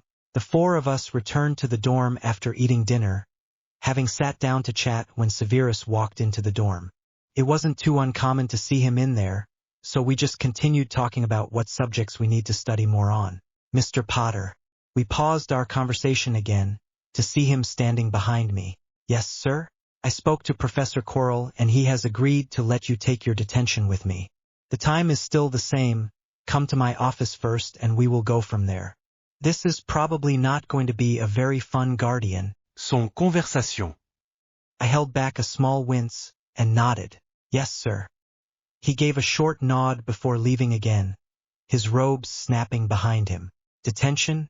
Why do you have detention? Draco questioned, his eyes slightly narrowed. I accidentally threw a Ravenclaw across the room with an Expelliarmus in Dada today. I need to work on my control. I shrugged, not paying attention to the look Blaise tossed at me that was full of curiosity. You threw a Ravenclaw across the room? Pansy blinked owlishly, apparently amazed. Yes? She snorted. Wow, Harry. Why is Snape overseeing your detention then? He doesn't teach Dada. She paused, suddenly confused. How have I managed to keep a blank face today? I am not sure of that either. Maybe Snape thinks he would be able to help me better since he doesn't stutter every word he says? Draco clapped a hand over his mouth to stifle a loud snort that threatened to come out. I rolled my eyes, before standing up. I'm going to bed. It's been a long day. All right. I think I will go ahead and join you. I do need my beauty sleep. We quickly changed into our respective pajamas, emerald green silk pants and shirt for Draco, and regular cotton for me. I fell asleep quickly enough, the day having worn me out. The night started out with a dreamless sleep, before turning into a rather horrible nightmare. I laid there, watching as my parents were killed, my mom screaming out for him to spare me, her words resonating through my ears. I cried out, trying to block the sound, unsuccessfully. Bright green gave way to Privet Drive and Vernon. I helplessly squirmed in his grasp as he yanked me from the cupboard by my hair, screaming about how it's my fault there are mud tracks on the floor from his shoes. My fault, my fault, my fault. I curled into myself as his meaty fists began to rain down on my small frame, before his foot replaced them. He laughed sickly as he finished punishing me, something I couldn't prevent. He just got home, after all, and didn't take off his shoes before walking farther into the house. The scene changes again, Vernon once again beating me, calling me an unwanted freak. Freak shouldn't do freaky little things. But I didn't know how I got on the roof. Stop, stop, please stop. Another scene change. Hermione and Weasley looking at me in disgust. Not paid enough. Freak. Your fault. Suddenly the scene changes to something new. I stand in darkness, before people begin appearing. Mom, Dad, Hermione, Ron, other people I know, all looking at me, laughing with grins twisting their faces into something grotesque. They lift their wands as one, before, calling out Crucio, the spell hitting me full force.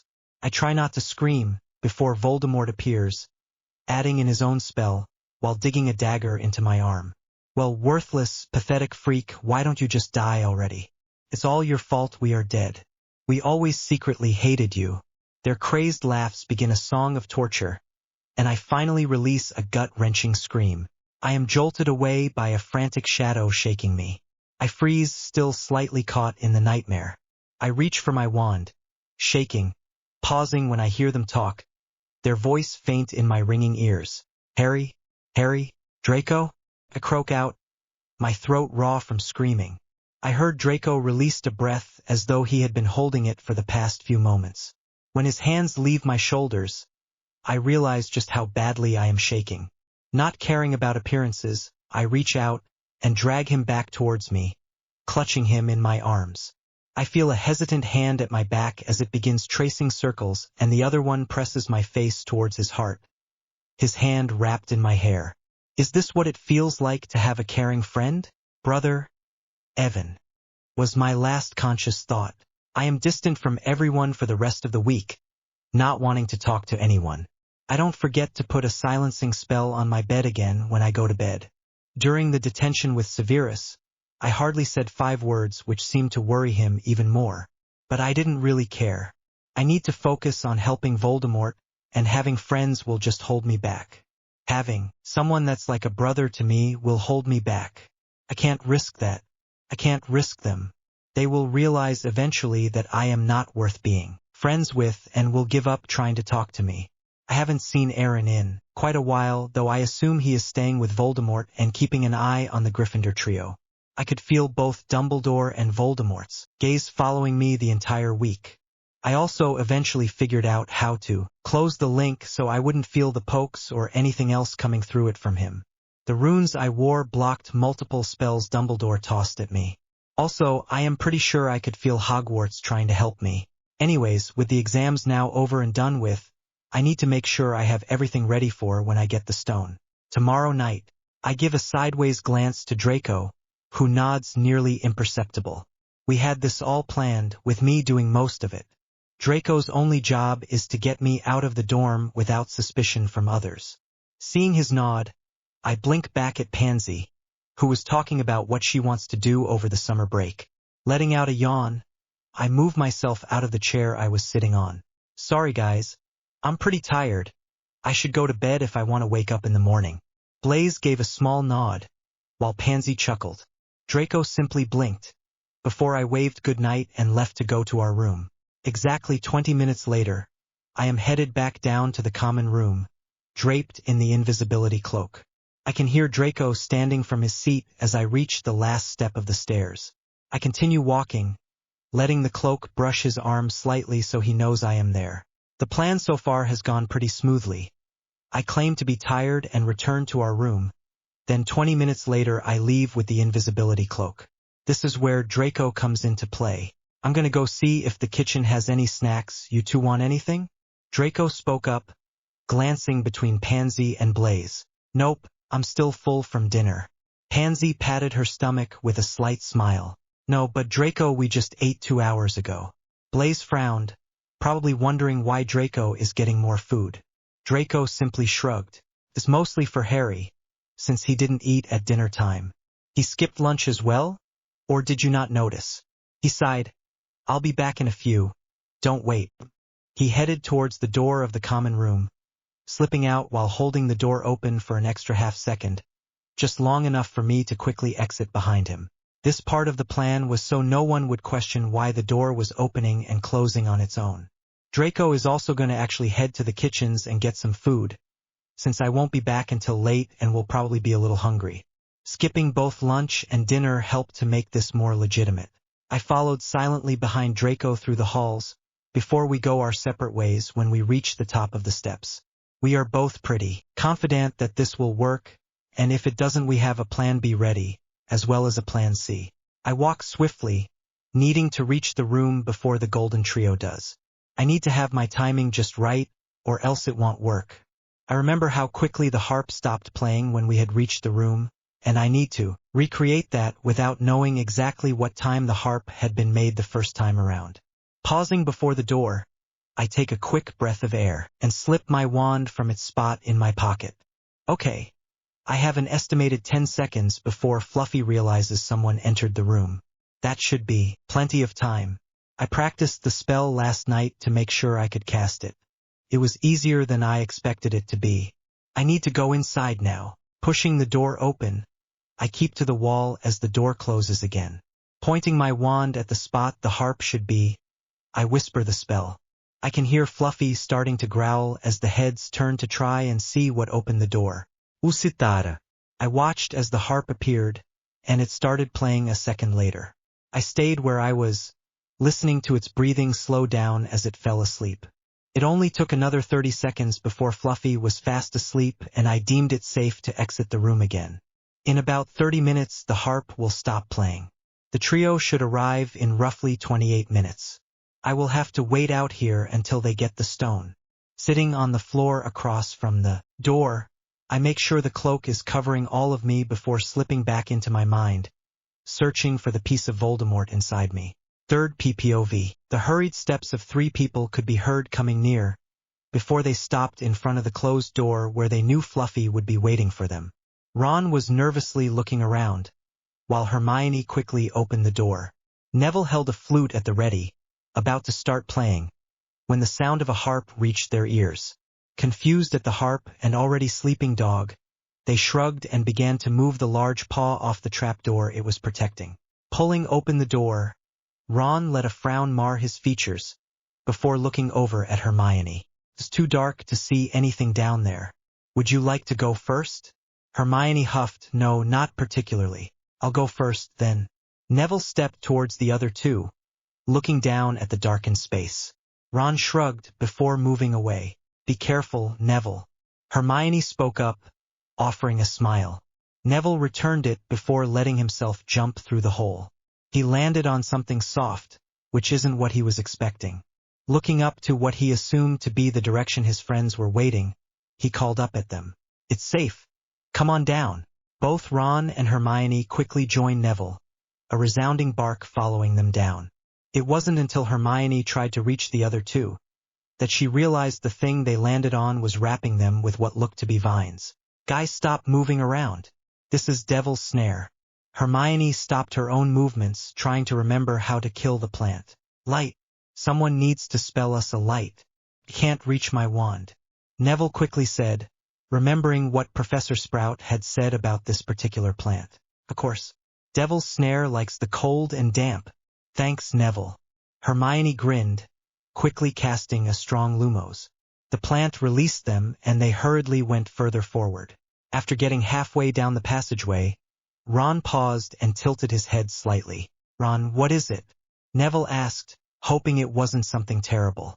Do you guys hear something? It almost sounds like wings. Hermione and Neville paused, trying to hear what Ron was hearing. It didn't take long for them to also hear the soft tinkling coming from the end of the passageway, which was also emitting light. They shared a nervous look with each other before advancing. It wasn't until they seen the fluttering things that they stopped again. On the other side of them was a door. Will they attack if we walk past them? Was Neville's question. I don't think so. If that were the case, then they would be attacking us now.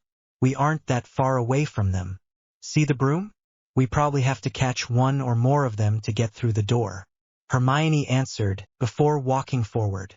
As she had guessed, she remained unharmed. Trying the handle of the door, she let out a sigh after finding it locked. Ron and Neville quickly joined her. Maybe those things are keys. They aren't shaped like normal birds or pixies.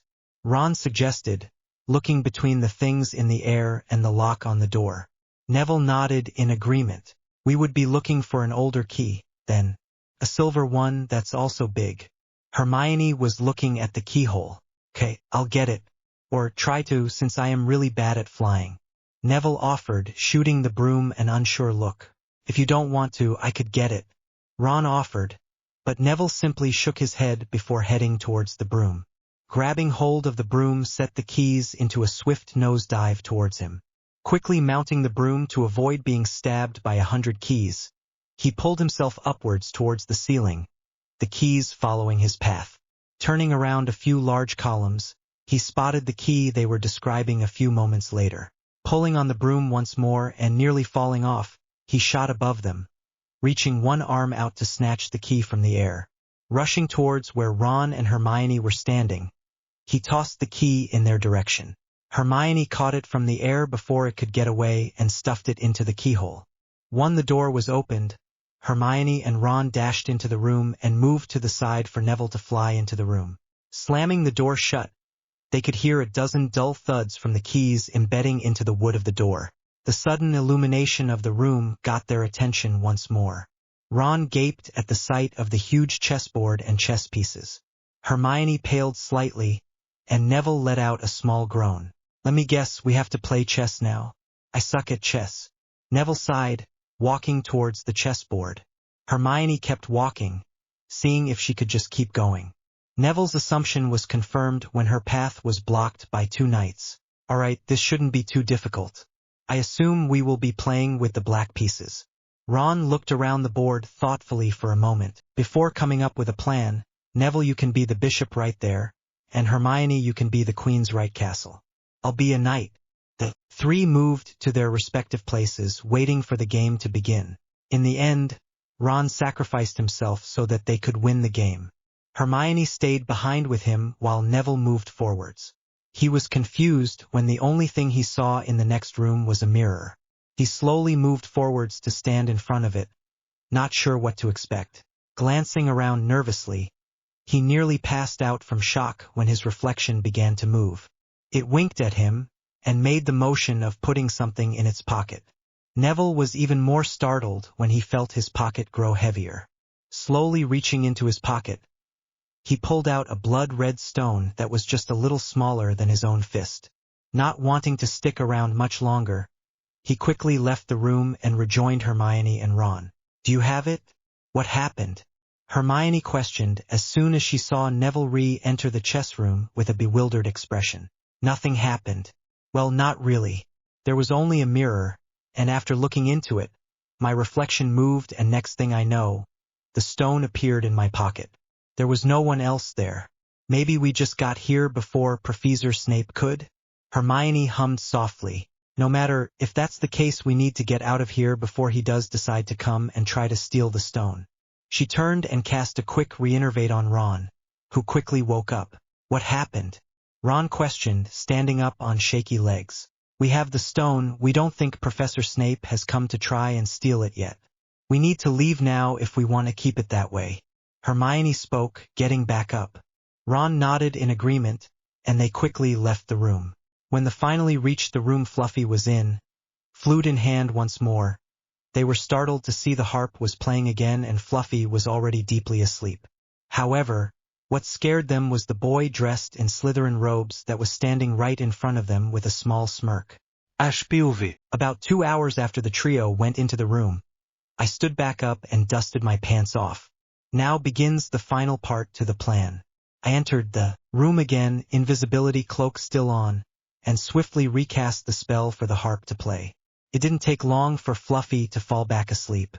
Taking off the cloak, I calmly stood in front of the door to the room, the first one to exit. The trapdoor was Granger, quickly followed by Weasley and Longbottom, who had a flute in his hands. I let a smirk form across my lips when they noticed me standing there. "Hello." I spoke first, watching as the three of them reached for their wands. "What do you want, Potter?" Weasley growled, and I noticed Longbottom swiftly hiding his pocket with his robe. "I want the stone. You are going to give it to me." Granger narrowed her eyes at me. "No way are we handing it over. Did Professor Snape put you up to this?" I snorted, making Granger narrow her eyes some more. "Of course he didn't. Why in the world would Snape want the stone?" "Please don't answer that. I have no more time to waste here." I swiftly cast a wandless stupefy and watched as they slumped to the floor. Walking over to Longbottom, I swiftly removed the stone and deposited it into my own pocket. "Thanks." I drew out the essay little bit before pulling out my wand. This would be a little more tricky to accomplish.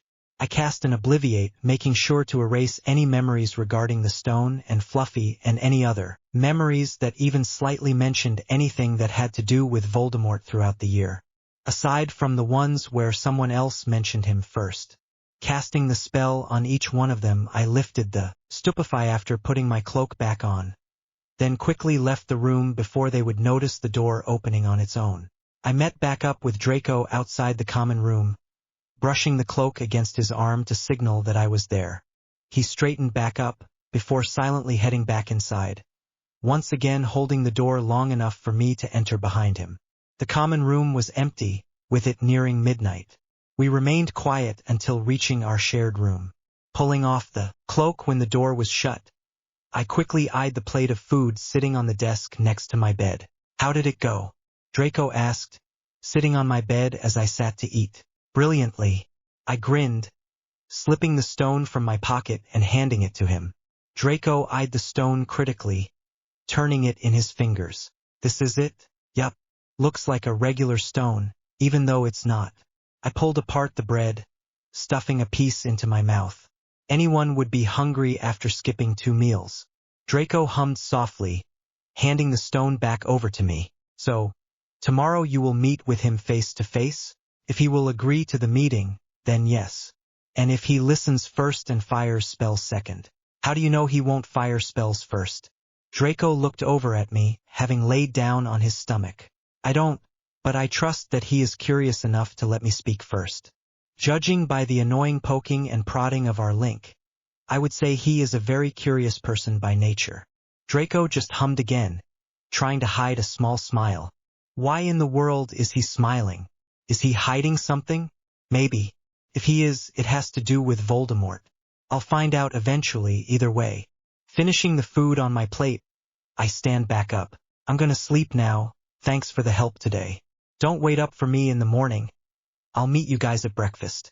Alright. He nodded, also getting up to get ready for bed. Chapter 19. Underlined items are from the book Harry Potter and the Philosopher's Stone, Sorcerer's Stone, if you prefer that name. Ashpilvi. I blearily open my eyes before sitting up in the bed. So, today I meet him face to face and he will hopefully not try to kill me. This is only slightly nerve-wracking. First, though, I need to get Aaron to tell him to meet me somewhere. Then I need to get ready and pack my things to leave for the summer. My second year was the chamber. That can be avoided altogether. However, there will be other things to deal with as well. I can think about this later. I am running out of time. Casting a quick tempest, I was greeted with the green lettering of 5 a.m. taking down the silencing spell I had placed before going to sleep. I crawled out of bed and padded over to the bathroom. It's easy to forget I am in the body of my younger self until I look at the people around me or in a mirror. I am still scrawny, my hair defying gravity, and small scars littering my body from my so-called relatives. They are easy enough to hide under my clothes, since they were careful not to put any injuries where they could be seen. Heaving a sigh, I quickly undressed and turned the shower on, stepping in once it began to steam. Sometimes I wonder if Draco or anyone else can see what's happening. Honestly, I don't even know what's really happening. To me, that is, the only thing helping me go forward is the thought that I can help Voldemort win this war and save the wizarding world. Betrayed by my so-called friends, watching the only true parental figure I had die, being forced through the Triwizard crap, and watching as Voldemort rose from the cauldron. The list doesn't stop there, unfortunately. Finishing up my shower, I spelled myself dry and dressed in new robes. Before leaving the shower, noticing Aaron curled up on my bed, I walked over and sat next to him. Where in the world have you been? The school year is over and I haven't seen you in ages. Were you worried? I apologize, I had been hanging around Quirrell to get to know Voldemort more. Did you find out anything interesting? That is a secret you will find out on your own in due time. Do you have any rabbits? I sighed. There probably wasn't a point in trying to get the information out of him. Yes, but first I must ask a favor from you. I'll give you 2 rabbits if you agree. I winked at the dragon-looking snake who let out a hiss that sounded more like a laugh. Of course, Harry. Do I get to chew on a human? No, not yet anyways. I need you to tell Voldemort to meet me in the room of requirement an hour before breakfast. He should know what room I am talking about. Very well, may I have those rabbits now? I will look forward to when I can chew on a human. I summoned 2 rabbits for him, watching as he hissed in pleasure before quickly hunting them down. I suppose I should finish getting ready now. There's about 2 hours left before I have to be at the meeting. Voldy's POV. I was just sitting at my desk in the classroom when my newest companion slithered into the room. I had been wondering where he wandered off to, and assumed he had left to go find his real owner. I do believe I seen him with Potter a few times, before he started sticking around with me. Probably because I can talk back to him. Noting the slightly expanded stomach, I nearly snickered. So he did go find his owner and got some food while he was at it. Maybe my rabbits weren't enough for him. He is a growing snake. I was brought back to attention when Aaron made his way up the back of the chair and settled his head on my shoulder. Welcome back. Did you enjoy yourself? Yes, I went to check on Harry to make sure he was still living. Seems I worried him by staying away for so long. Not that he would admit to that. I assume you already knew who my owner is. I nodded slightly, curious on why the snake would be the one to make sure the other was still living. Shouldn't it be the other way around? Aaron let out a small hiss, getting my attention again. Before I forget, Harry has requested for me to pass on a message to you. Really? How did he know it was me you were coming to talk to? Also, how does he know you are actually going to pass on the message? My eyebrow was raised slightly in question. He just trusts me enough to carry out his request. And he doesn't know I have been coming to you to talk to. He thinks I have been wandering around the forbidden forest. Very well. I know that you aren't telling me the truth, but I won't pressure you to tell me. If he does not wish me to know, then he will tell me himself when he wishes. What was his message? Meet him in the room of requirement an hour before breakfast. I should return now, so I don't worry him much further. Thank you for telling me his message. Aaron's reply was a small hiss, as he left the room once more. Why is the world would Harry Potter want to meet with Quirrell in the room of requirement anyways? What would he do if Quirrell hadn't have known where that room was, let alone what it is? I stood to get ready for the meeting, knowing I can't show up without looking like Quirrell, who has decided to just stay asleep during the time I am possessing him. However, I hear a small voice in the back of my head, which sounds oddly like him. What if he knows it isn't Quirrell he will be speaking to during the meeting? Those notes certainly weren't meant for Quirrell of all people. Ignoring the voice, I stood and headed back to my room. HPV. I stood silently outside the door to the room of requirement, rather nervous to actually walk inside. What if he was already in there? Was he going to kill me first and ask questions later? Heaving a sigh and blanking my face, I walked into the room. The first thing I noticed was that the room resembled the Slytherin common room, only it was warmer. The second thing I noticed was Professor Quirrell standing in front of the fireplace with his back to me. Well, Voldemort, but he's still in Quirrell's body. Taking a few steps forward, I paused behind one of the chairs, roughly 10 steps from where he was standing. Hello, Harry Potter. You wish to meet me here? His voice was oddly soft, and lacking the stuttering that usually accompanied it. You aren't going to kill me first and ask questions later? Quirrell Voldemort turned his head, his steady gaze meeting my own. What startled me was the genuine curiosity in his gaze. Why on earth would I do that? If I killed blindly like that, then I would get nowhere. I couldn't help but snort at that, quickly slapping a hand to my mouth and wincing. This only caused Voldemort's mouth to turn into a frown, his brows furrowing. I will not harm you, Potter. By the way you are acting, I would almost say you are expecting me to harm you. You have yet to give me a reason to do so. Shall we sit down then? Maybe you will be a little more comfortable. I stared at him, before nodding slightly and sat in the chair I had been standing behind. I watched as he took the chair across from me, folding his hands in his lap. This is so weird. The Voldemort from my future would have killed me as soon as he seen me, and he most definitely would not have been nice to me of all things. Did I really change things this much already? Or maybe this is how he was in my time as well, and became the monster he is a little farther down the road. Maybe it was the ceremony thing he used to get a body, Potter? I was brought back out of my thoughts, remembering what I came here for in the first place. Right, I wanted to meet you here to give you something. I reached slowly into my robe pocket, his eyes following my movements closely. Wrapping my fingers around the stone, I slowly pulled it out and stretching my arm out towards him. I held my palm out, flat, so he could easily take it from me. Voldemort's eyes widened as he caught sight of the stone, almost in amazement. Is this a trap, Potter? Should I expect to find Dumbledore to burst through those doors any moment now? His eyes narrowed slightly, still staring at the stone in my hand. Of course not. Do you not understand yet, Voldemort? I smirked as his head snapped back up to meet my gaze. How in the world did you know? Aside from the stutter, which can be easily faked by anyone, including Quirrell. He almost looked as though he was going to get up and flee, so I shrugged in response, before speaking up. I, Harry James Potter, swear on my life and magic that I am not, in any way, shape, or form, working with or for Albus Percival Dumbledore, and I am giving the Philosopher's Stone to Lord Voldemort out of my own free will. So mote it be.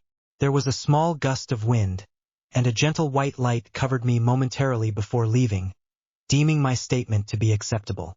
Voldemort blinked at me a few times, before slowly reaching out to take the stone from me. When I felt his fingers brush against my palm, it was like a jolt of electricity ran through me. It wasn't painful, though, just unexpected and very strange. I saw Voldemort pause for a second, leading me to believe he felt it as well. Not saying anything about it, he had the room summon him a goblet. A few moments later a deep red liquid was flowing into the glass from the stone, a hum of interest sounding from the man in front of me. He put the stone in his own pocket after the glass was filled halfway, before lifting it to his lips and began to drink. It took only 10 seconds after he banished the glass for the liquid to begin to work. A bright red light enveloped him, causing me to look away or risk being blinded. I didn't look back up until a low groan reached my ears. I absolutely did not expect to see what was in front of me. Professor Quirrell was still sitting in the chair, holding his head tightly. To his right, however, stood Tom Riddle.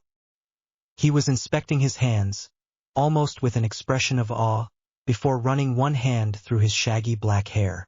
His hair reached just below his ears, and was slightly curly. His cheekbones were nicely shaped and he had full, pink lips. What took my breath away, though, were his ruby red eyes that has specks of gray through them. Thankfully he was wearing clothes, courtesy of the room. They were simple robes, mostly black aside from the green trim. Fuck. He looks like a 25-year-old version of Tom. I was expecting to see the version from my time, though I am very glad he didn't turn out like that.